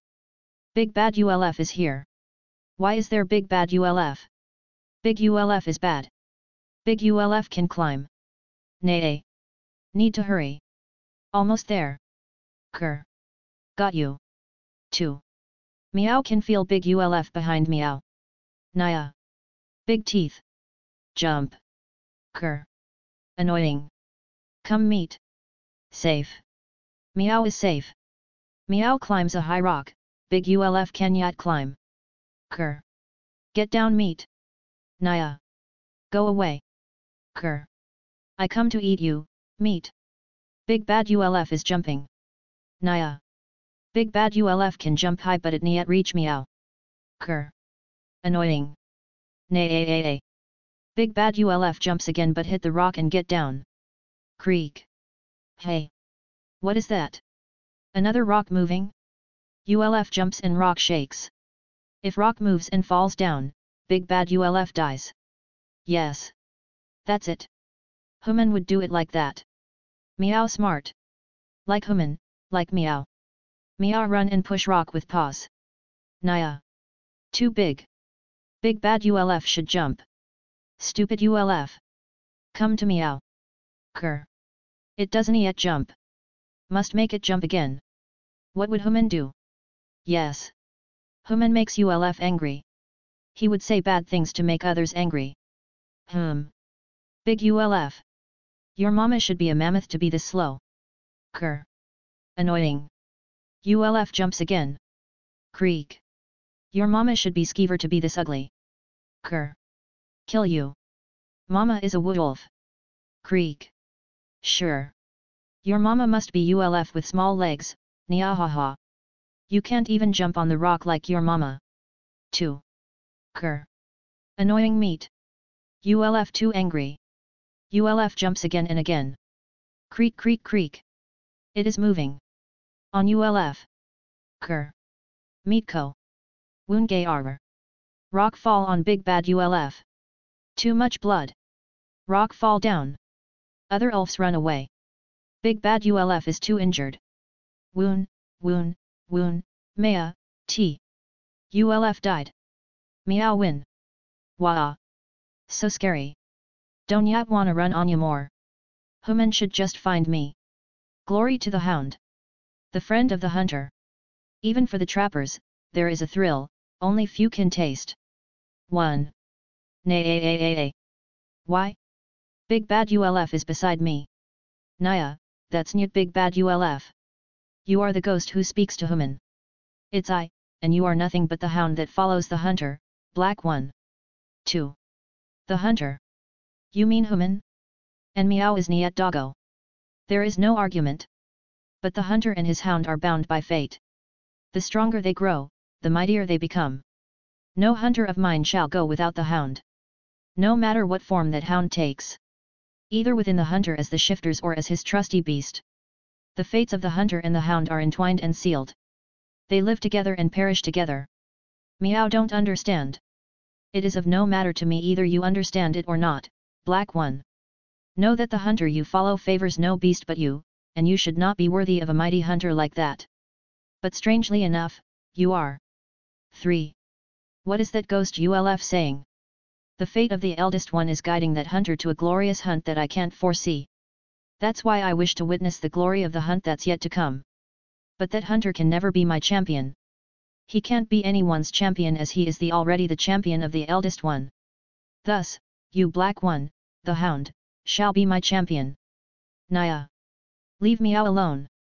The ghost ULF walks near Meow. Meow goes back but light comes out of ghost ULF. This is. I know that. The ring human gave to the ghost man. It is a loss but a cheap price to pay. Another one shall be made but this one is for you, my champion. The ring flies up and shakes. It breaks. Why break the ring? Whoa. Another light? Why too much big light? Naya. Get away light? Don't come near meow. It is done. Good luck in the coming hunt, Black One.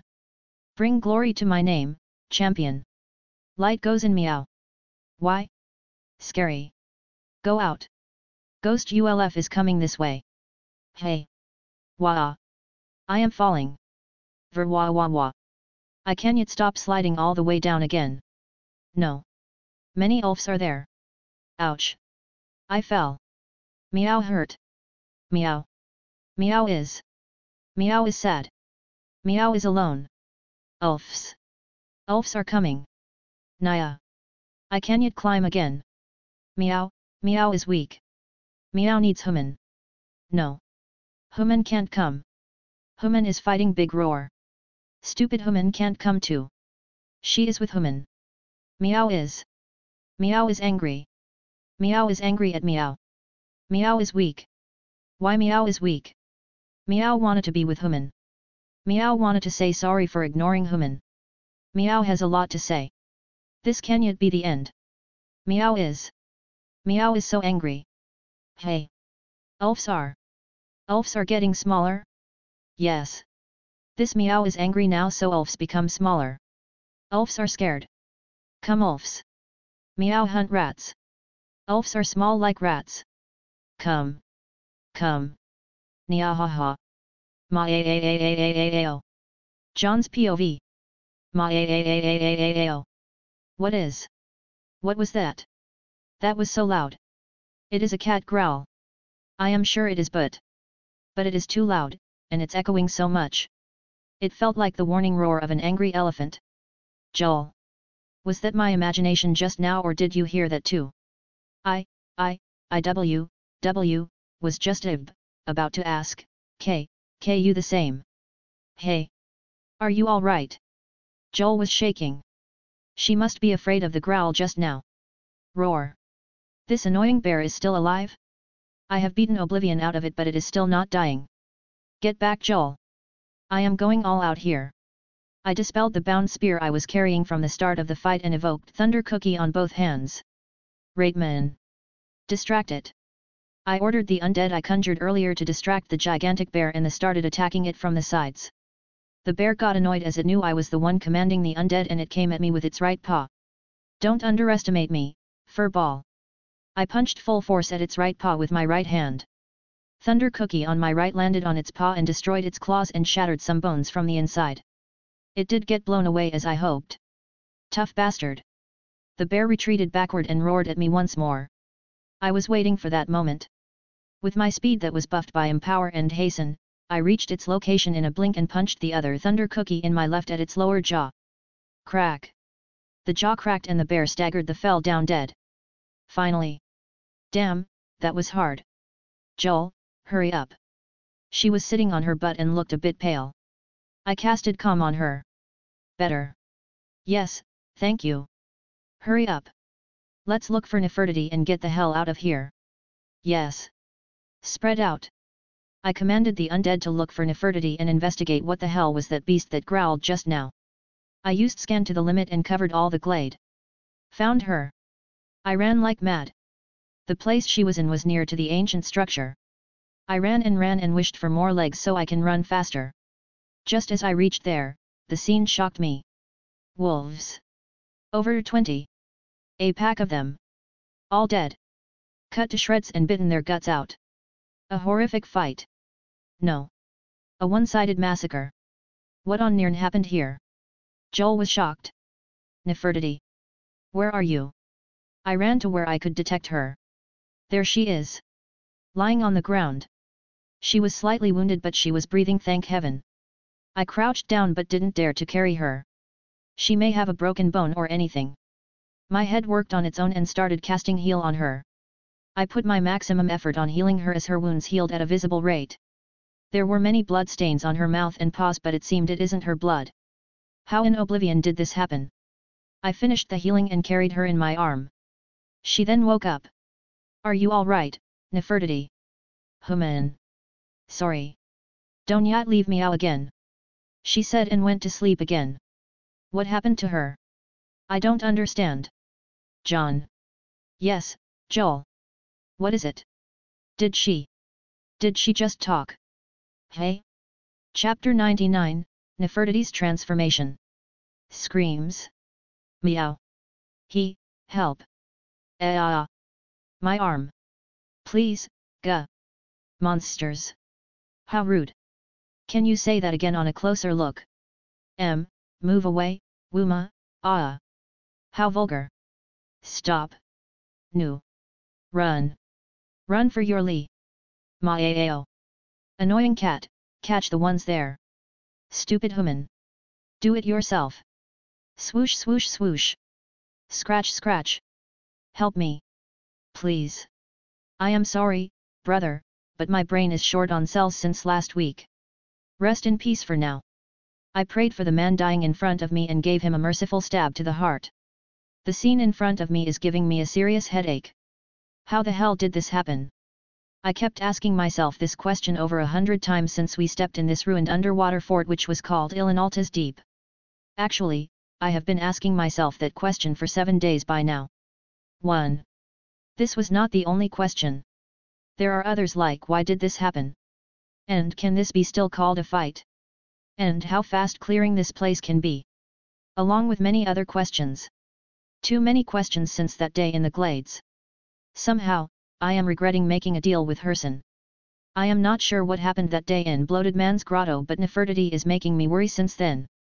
To organize my ideas, I have to remember what happened from the very beginning till now. First, when I found Nefertiti, she was in a bad shape and I had to pour all my magicka into healing her. I was worried. But the weird thing is that she talked, and even Jolinar could hear her.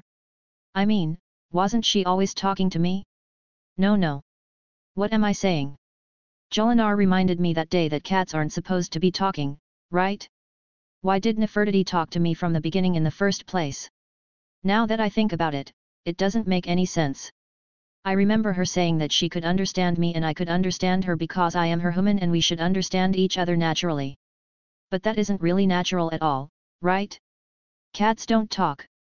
Or do they? The hell? Am I getting crazy here? Cats don't talk. I already know that. Why did I not think it was unnatural from the beginning?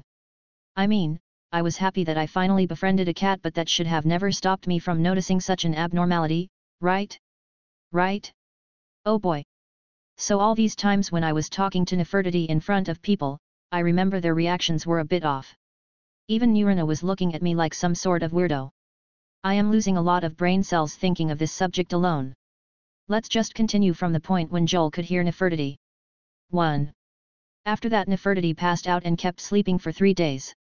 I had to feed her by mincing the food and give her few drops of water along with all the healing techniques I am aware of. The 4th day, everything changed. Nefertiti woke up before anyone and was super energetic. She kept saying that she jumped and ran and hit a lot of bad wolves. I didn't understand what was going on but when I asked Joel she said that she couldn't understand what Nefertiti says at all now. To her, Nefertiti was just using her usual cat voices. But I was hearing her talking, damn it. I kept asking her how could she talk to me from the start and she looked at me as if I am some sort of idiot. Human, you only noticed Niao. Yes. Naya. Clumsy human. Human is Miao human, of course, Miao human should understand Miao. But there is no known cat that can talk to their humans other than you. There is Nio. Yes, there is not. Niet at all. I shook my head. Niet possible. We kept staring at each other with shocked expressions until we reached an agreement to never talk in public. I contacted the augur that day and he cringed at me really hard. He had no definite answer and said to not contact him unless it is serious. The 5th day, I kept monitoring Nefertiti. At night she said she wants to go out to the woods. I didn't understand why but she kept nagging and said it was urgent. The 3 of us went to the woods at night. Nefertiti then found a spot under the moonlight and something bizarre happened. It caused me and Joel to scream while hugging each other. 1. Nefertiti's appearance started to change in a strange manner. Her body became bigger, her limbs became longer than usual even to the enlarged body, and her claw also became longer and sharper. She resembled a normal feline but her height was almost 1 meter with a long black fur, longer limbs and longer claws. 1. Her cute face, ears, and tail also got larger to fit her body. Human. I can do that now. Wah, what the hell is that? Jon, did she just talk? Wait, you could hear her again. We couldn't even focus on one problem that night anymore.